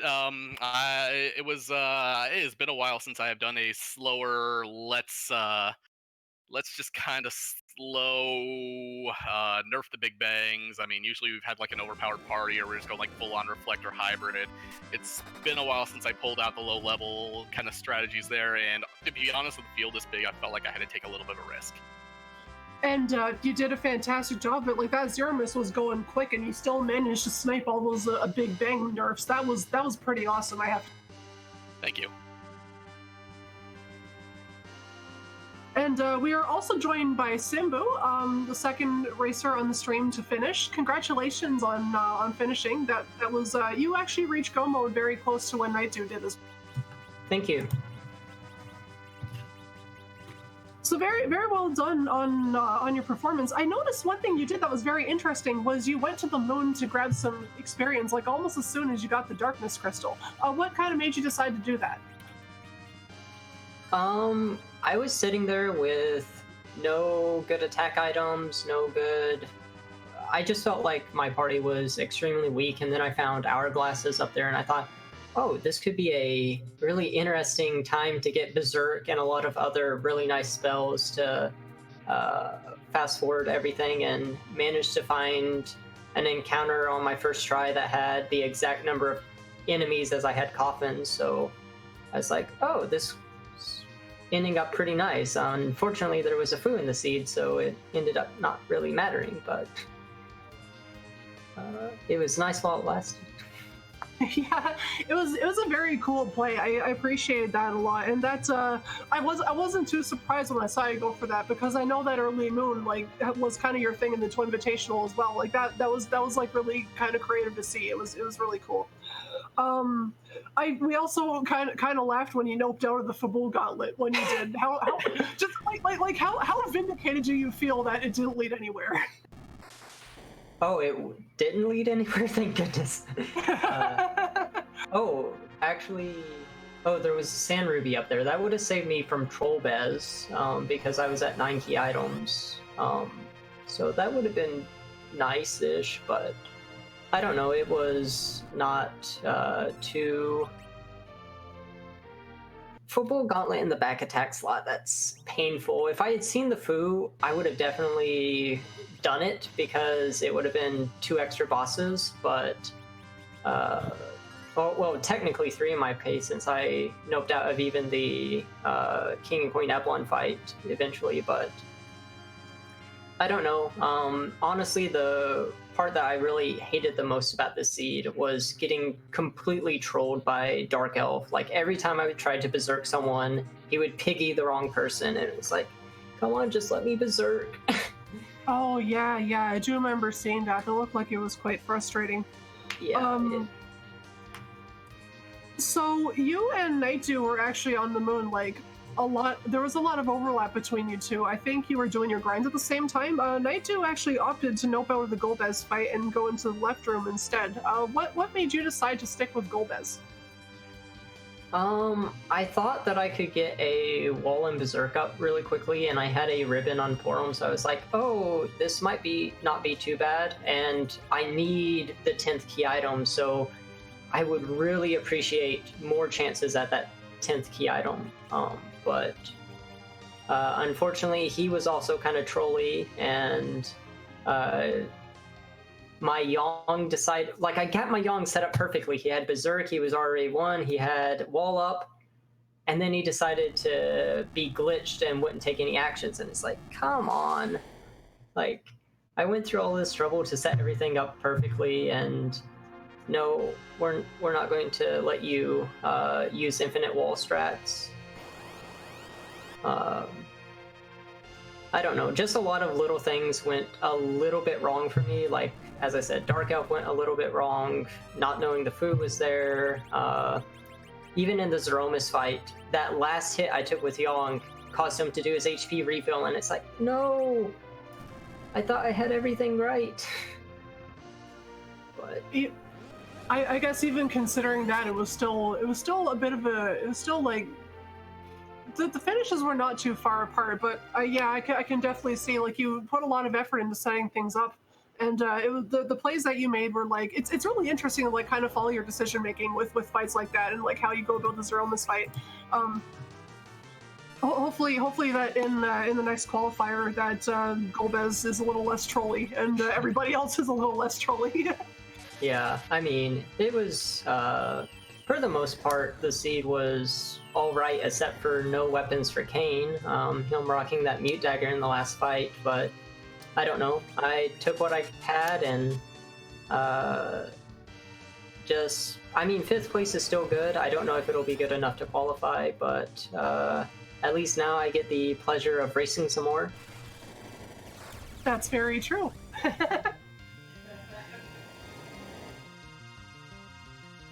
So do either of you have, I guess, any more thoughts about that seed or about the upcoming league or anything related? No, just that it was an absolute blast to get back into league play, and honestly, I wish everybody here the best. Even though I placed second, I am not going to fall into the trap of last year, where I just, kind of qualified really early. I'm pretty sure it's good, but I'll probably be seeing me in a few more of these qualifiers this time around, so yeah, good game, everybody. Yeah, overall, a really nice race. I think you don't need to worry about that night, I'm pretty sure that the top 3 in every race are 99% guaranteed to qualify, because we have so many spots, but we'll see how things go. But yeah, thanks for restreaming us, guys, and have fun with the rest of the race. All right, Yeah, thank you both for joining us. Thank you to everybody who makes this happen. GG's to both of you, and thank you for awesome performance on our first night kicking off the call. Thank you. And add on what Paranoia is... Oh, sorry, go ahead. Yeah, so Paranoia is now in the final fight against Zeromus. Looks like Paranoia has a few more levels on their characters than at least Nightdew did. Those Porums have a lot more HP and do have all those spells, so they can cast some offensive whites if they have the chance. Ideally, you want to reflect those off walls because Zeromus will counter with a weak spell, which is basically an instant death in this fight.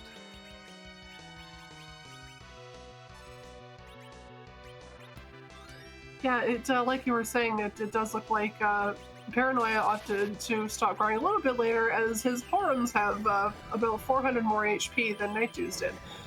They have a much better chance of surviving Big Bag, and even if nerf is missed, they might still survive with low rolls. But the reflect on white strats, awesome. I love that strat. I Porum doing 7,000 damage, good for her. You go, girl. Just adding on to what Nightdew and Simbu were saying, major shout outs to everybody who makes this happen, all the league administrators, and thank you especially to our restreamer Skull Kitty and our tracker Gimp. Paranoia takes an unfortunate wipe to Zeromus. Not sure what they're going to do now. Putting the tiara on Porum, that's a pretty awesome item to have for the female characters in this game. It does quite a bit for their defense, for their stats that are relevant to this fight. Yeah, it looked to be an unfortunate high roll on one of those big bangs. There were 1 or 2 characters still alive, but Paranoia not wanting to try to recover from that, just trying to cut their losses and try again. Can't blame them.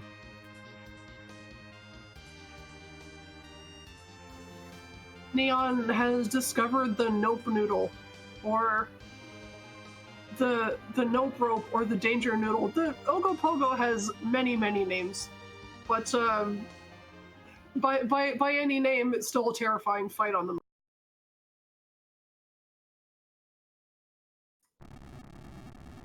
Yeah, Ogopogo uses a big wave attack, which does half your HP to all characters, so it can be pretty scary, but Neon taking it down with some berserks and getting rewarded with a twin harp. So I haven't been paying super close attention, but that may be Neon's last spot on the moon. So looks like, yep, exiting out and gonna head back to the overworld. Probably gonna turn in those items and do some more checks with the easier spots on the overworld. So far, out of 47 entrants, we've had 14 finishers. GG's to everybody in this qualifier. We do have several more qualifiers coming up over in the near future. We're gonna be having lots of exciting races to see who makes it to the top bracket.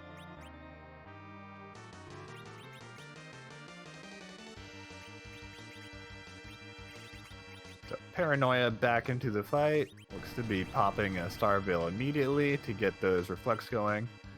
I believe Paranoia is going for a pure reflex strategy, which, as I mentioned before, allows you to get the quicker kill by skipping that HP refill. Zeromus has 61,000 HP, and if you avoid that HP refill, then that's all you have to do. If Zeromus does refill his HP, then you end up having to do about 100,000, 110,000 in total. It looks like MuchParanoia just unfortunately tossed out the Silk Web a little too late and reset to Zeromus, but you know, thankfully, like, the save point is not that far away from Zeromus, and he tries again. Probably get it out this time. Slow Zeromus down a little bit and also get him to counter nuke to nerf the Big Bang. Pretty good way to start off the fight.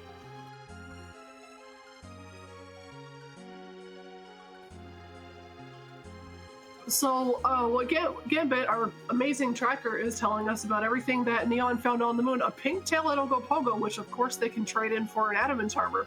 And on that Excalibur-equipped Paladin Cecil, they are going to be doing some massive damage to Zeromus, I think, once they are in that fight. Well, that would normally be true. However, we have the no adamants flag, so there are no adamant armors. Oh, you are absolutely right. I even wrote that down in my notes and forgot about it. Thank you for the correction. So instead you just get a random rare piece of equipment for turning out that pink tail. So it's often a lower priority. Some runners won't even bother with that on these settings. You know, one time I was doing a no adamants flag and I forgot the no adamants flag was on, so I went to retrieve it, and instead I got a crystal sword. So you know what? If that happens again today, I don't think Neon would be too unhappy with that. But you are right. It is often just the better choice to skip it entirely.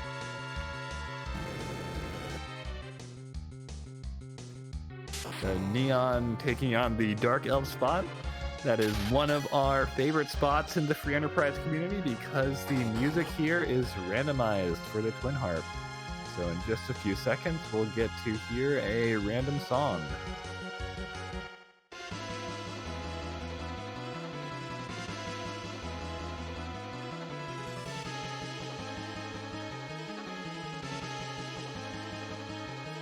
All right, chat. It's time to play Guess That Tune.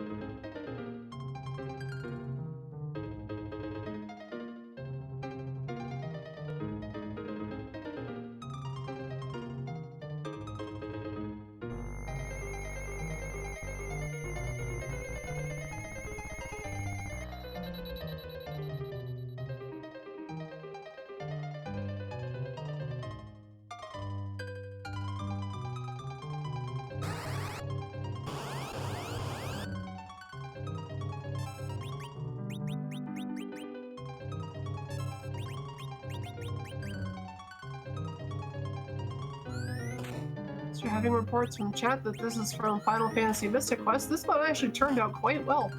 Translated into twin harp sounds. Sounds pretty good. Boardface actually does all of those, and they are absolutely fantastic.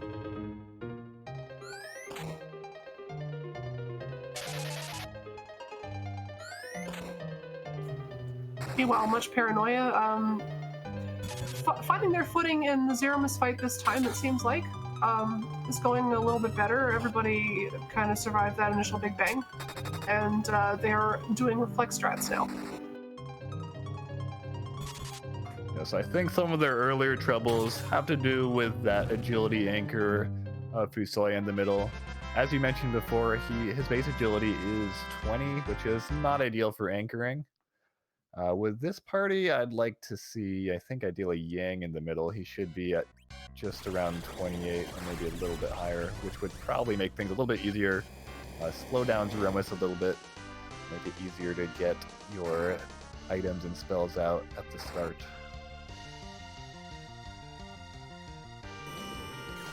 Oof, and another big bang taking out everyone but Yang, who unfortunately is berserked. This black hole might save them, but taking the reset. Yeah, at that point it's quite hard to recover, as Yang's only options to revive others are life potions, whereas, you know, if the white mage came back, then maybe life 2 would be an option, but it's quite difficult to recover from a situation like that, especially with Zeromus at the speed he's at. So Yang's actually at level 50, which is one level short. So he's at 27 agility, so he would actually be the worst possible anchor. One more level would make him the best possible anchor. Interesting how that works out.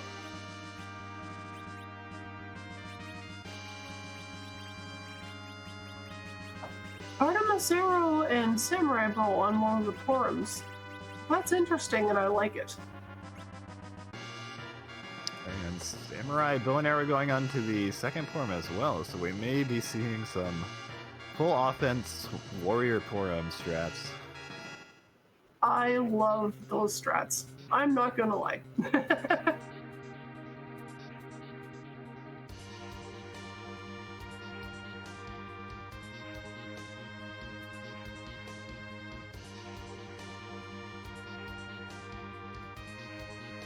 Meanwhile, Neon Gray using that Luca key to visit the sealed cave, hoping to find a legend sword or another progression key item down there. One thing about the sealed cave is that you can see the item before you actually fight the boss. So if it's not something that you want, you can reset out and just skip that fight. Yeah, and after Neon's Trek to the Moon, they already have over 10 key items, so if this is not a key item that they want, they can just reset out and no harm, no foul. I mean, if it's like the Earth Crystal or something, they might be baited into taking it, but we'll just have to see what's...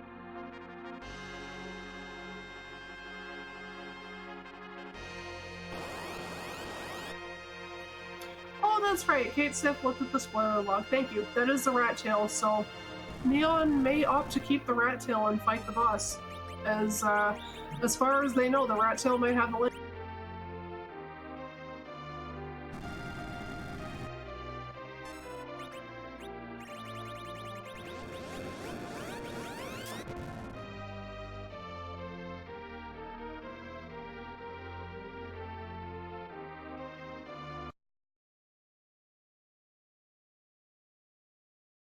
So the boss in the sealed cave is the Dark Imps.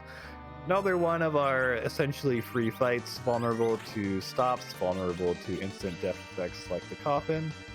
So Hourglass stops them all, and then Neon can use their preferred method of taking them out, ranging from stone to coffins to basic damage.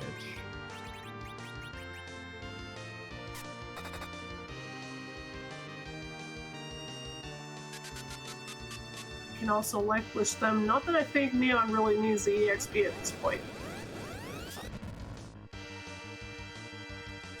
But Paranoia back into the Zeromus fight, starting off with some exciting berserks on all the forums. So we're gonna see some archers doing some work here. That counter nuke on Yang is also nice since his HP count is so high, he's not really in danger of dying anytime soon.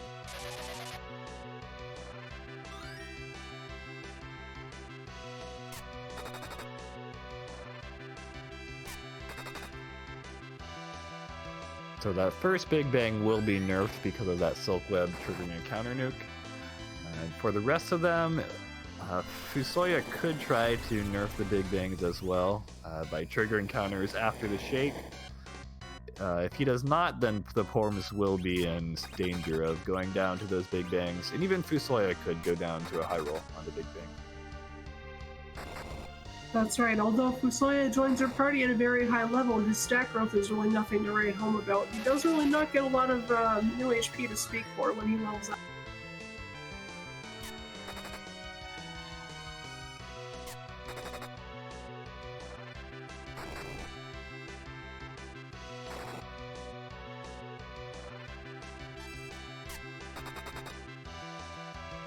Unfortunately, those Porins only doing 3 or 700 damage. I think one of them has better equipment, headbands at least.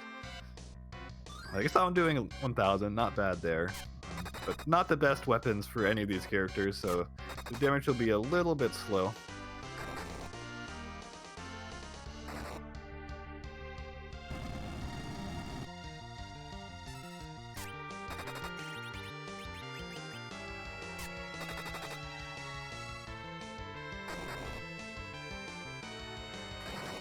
Neon making their exit from Sealed Cave. Exit does not work in this dungeon, however the warp spell does, which warps you back to the previous floor, so Neon employing that on some of the longer floors to save a little bit of time as they make their way out.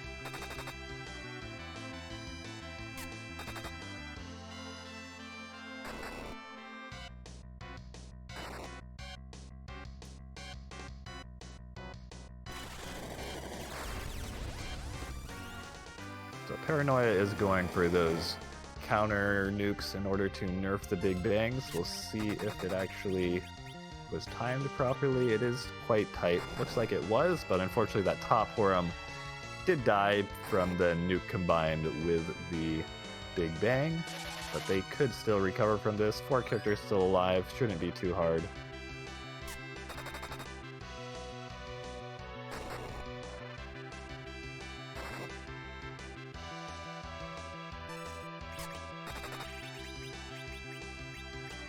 Fusoya is not the best healer in the game, but he does have Cure 4, which is usually good enough. You can see not quite full healing Kane, but with a couple Cure 4s, should be able to keep the party safe for now.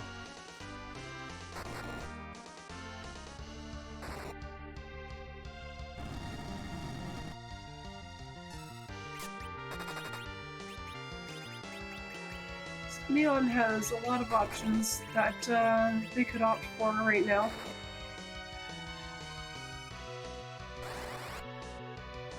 Doing the swap of the airships in order to carry the hovercraft over to turn in those tails. I believe they have the both tails, rat and pink. The rat could be a key item, whereas the pink tail will be a piece of equipment. I believe that Kate says that the rat tail is going to be the earth crystal, and I wonder if they're going to turn in the pink tail as well. I think at this point when you're already there, you might as well turn it in. There's some chance you get something of value, and it's just a few extra seconds. Yeah, with the no adamants flag turned on, ooh, a Stardust Rod. That was nice for Fusoya. If, I mean, unless Neon decides to have him be a healer, but going for offensive added Stardust Rod is quite nice for him. Yeah, I guess turning in the pink tail, not something you really want to go to your way for with the no adamants flag turned on, but you're already there. What the heck? Why not?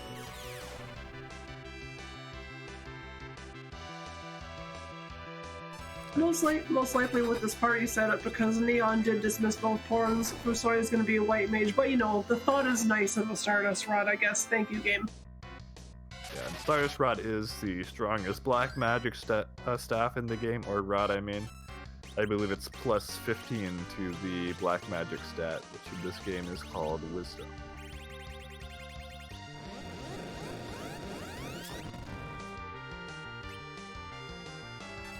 Neon actually going for the trap chest in the Tower of Babel.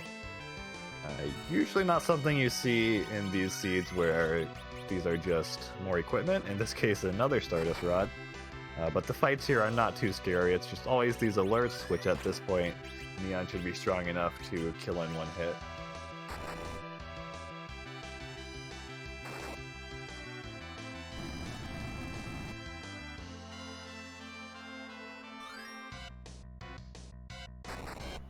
Neon is doing quite well on the experience front. Perhaps they're looking for some top tier equipment since you can't get that out of standard chess as this is T3 and not T4. I guess we'll have to ask them when they finish. Alright, and media phase for Paranoia, so almost done. Just a few more hits to do it.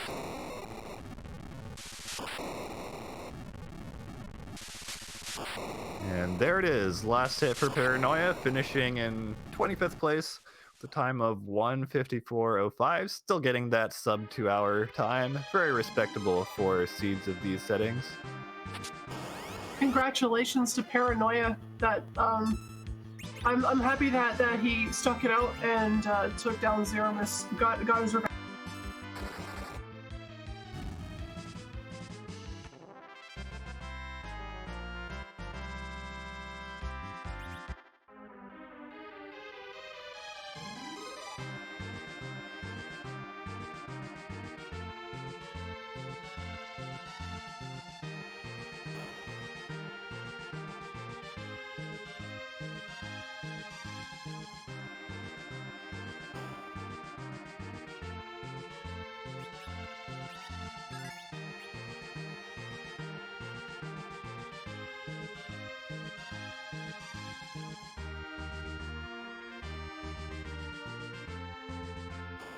It looks like Paranoia is going to join us for an interview in just a moment.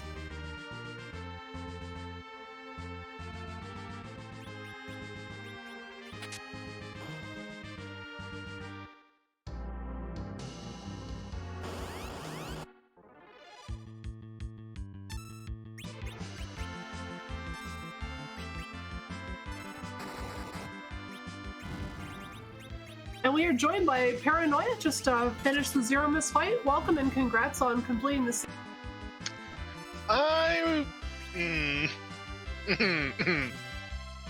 I gotta say, I'm very proud that you stuck it out like that, because I saw what a hard time, I saw what a jerk Zeromus was being to you, and that final strat you had kind of clinched it. I think that was pretty.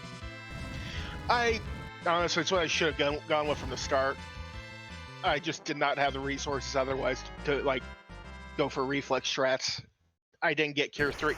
I forgot to pick up Cure 3s, and I forgot to pick up extra Star Veil, so. Oh, I see. Your Portals were doing pretty good damage with the reflex strats, but I guess you know, Zeromus gonna Zeromus when you're left with Fusoya to heal. The Fusoya, who I took off the learner staff from, just because I knew it wouldn't do him any good, because I was going to have him like be reflecting nukes.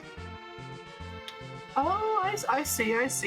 When did you decide that it was time to stop the grind and go fight Zeromus? What kind of made you stop at the point where you did, as opposed to like earlier? I was looking for white actually, because I was going for reflex strats at first, before I actually remembered that I did not have what I needed for it. I see. Yeah, your Porums definitely had higher health than some of the other races, which looked like it would have been safer, but I guess like when you have to anchor with Fusoya, Zeromus is quite a bit faster. Mm-hmm. So what did you think about that seed in general? Like, how did you feel about not having to go to the moon to find key items? I'm just glad for once I did not go, like, you know, get rabbit holed on the moon. Because normally I go up there and find nothing, and it's like, oh. Yeah, and it can be quite tempting to do so when you get the Darkness Crystal and Ant Lion Cave. It's like, oh, the moon's like right up there, I gotta get up there. But then, you know, how did you feel about going into Odin? Like, did you think that boss fight might be hard, or did you just kind of like want to see what was there and go? I saw what was there and decided to give it a shot. And like, while I did was like spam illusions and like have the old man cast rocks. That what kind of like was going on in your head when you found the second half of Gomo? More like, yes, I cannot wait for this scene to be over. After again, I forgot to save going into Eblan Cave, and that cost me so much time. Oh, this that's cost me right. more. Yeah.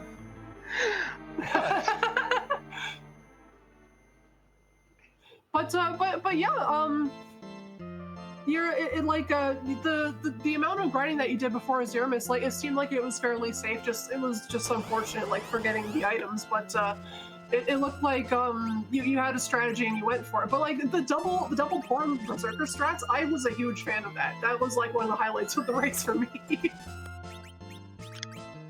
I had nothing better to do with them, and I'm like, all right, you have samurai posts, you have arrows, go to town.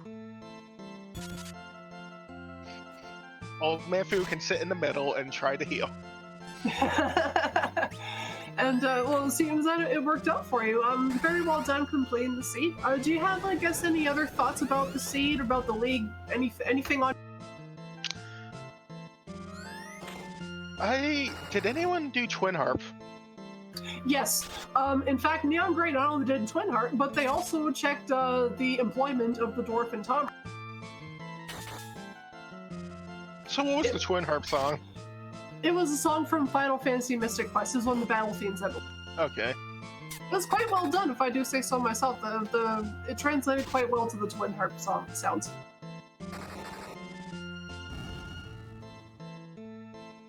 Well, I think that'll be it for me. All right. Well, thank you for joining us. Thank you for being one of the Restream racers. This was a great start to the qualifiers. It was very enjoyable to watch. Lots of interesting strategies we had here tonight. GG's to all of our racers. We are actually going to be cutting it here and rating Neon Gray. So I want to give my shout outs to our Restreamer Skulla Kitty and our tracker Gambit, who without this, none of this would be possible. And to all the amazing free enterprise community, if you're interested in trying out this randomizer, definitely check it out at FF4FE.com. Thank you to all the admins of this tournament. The Discord, very, very welcoming to newcomers. If you want to give it a try, definitely do it.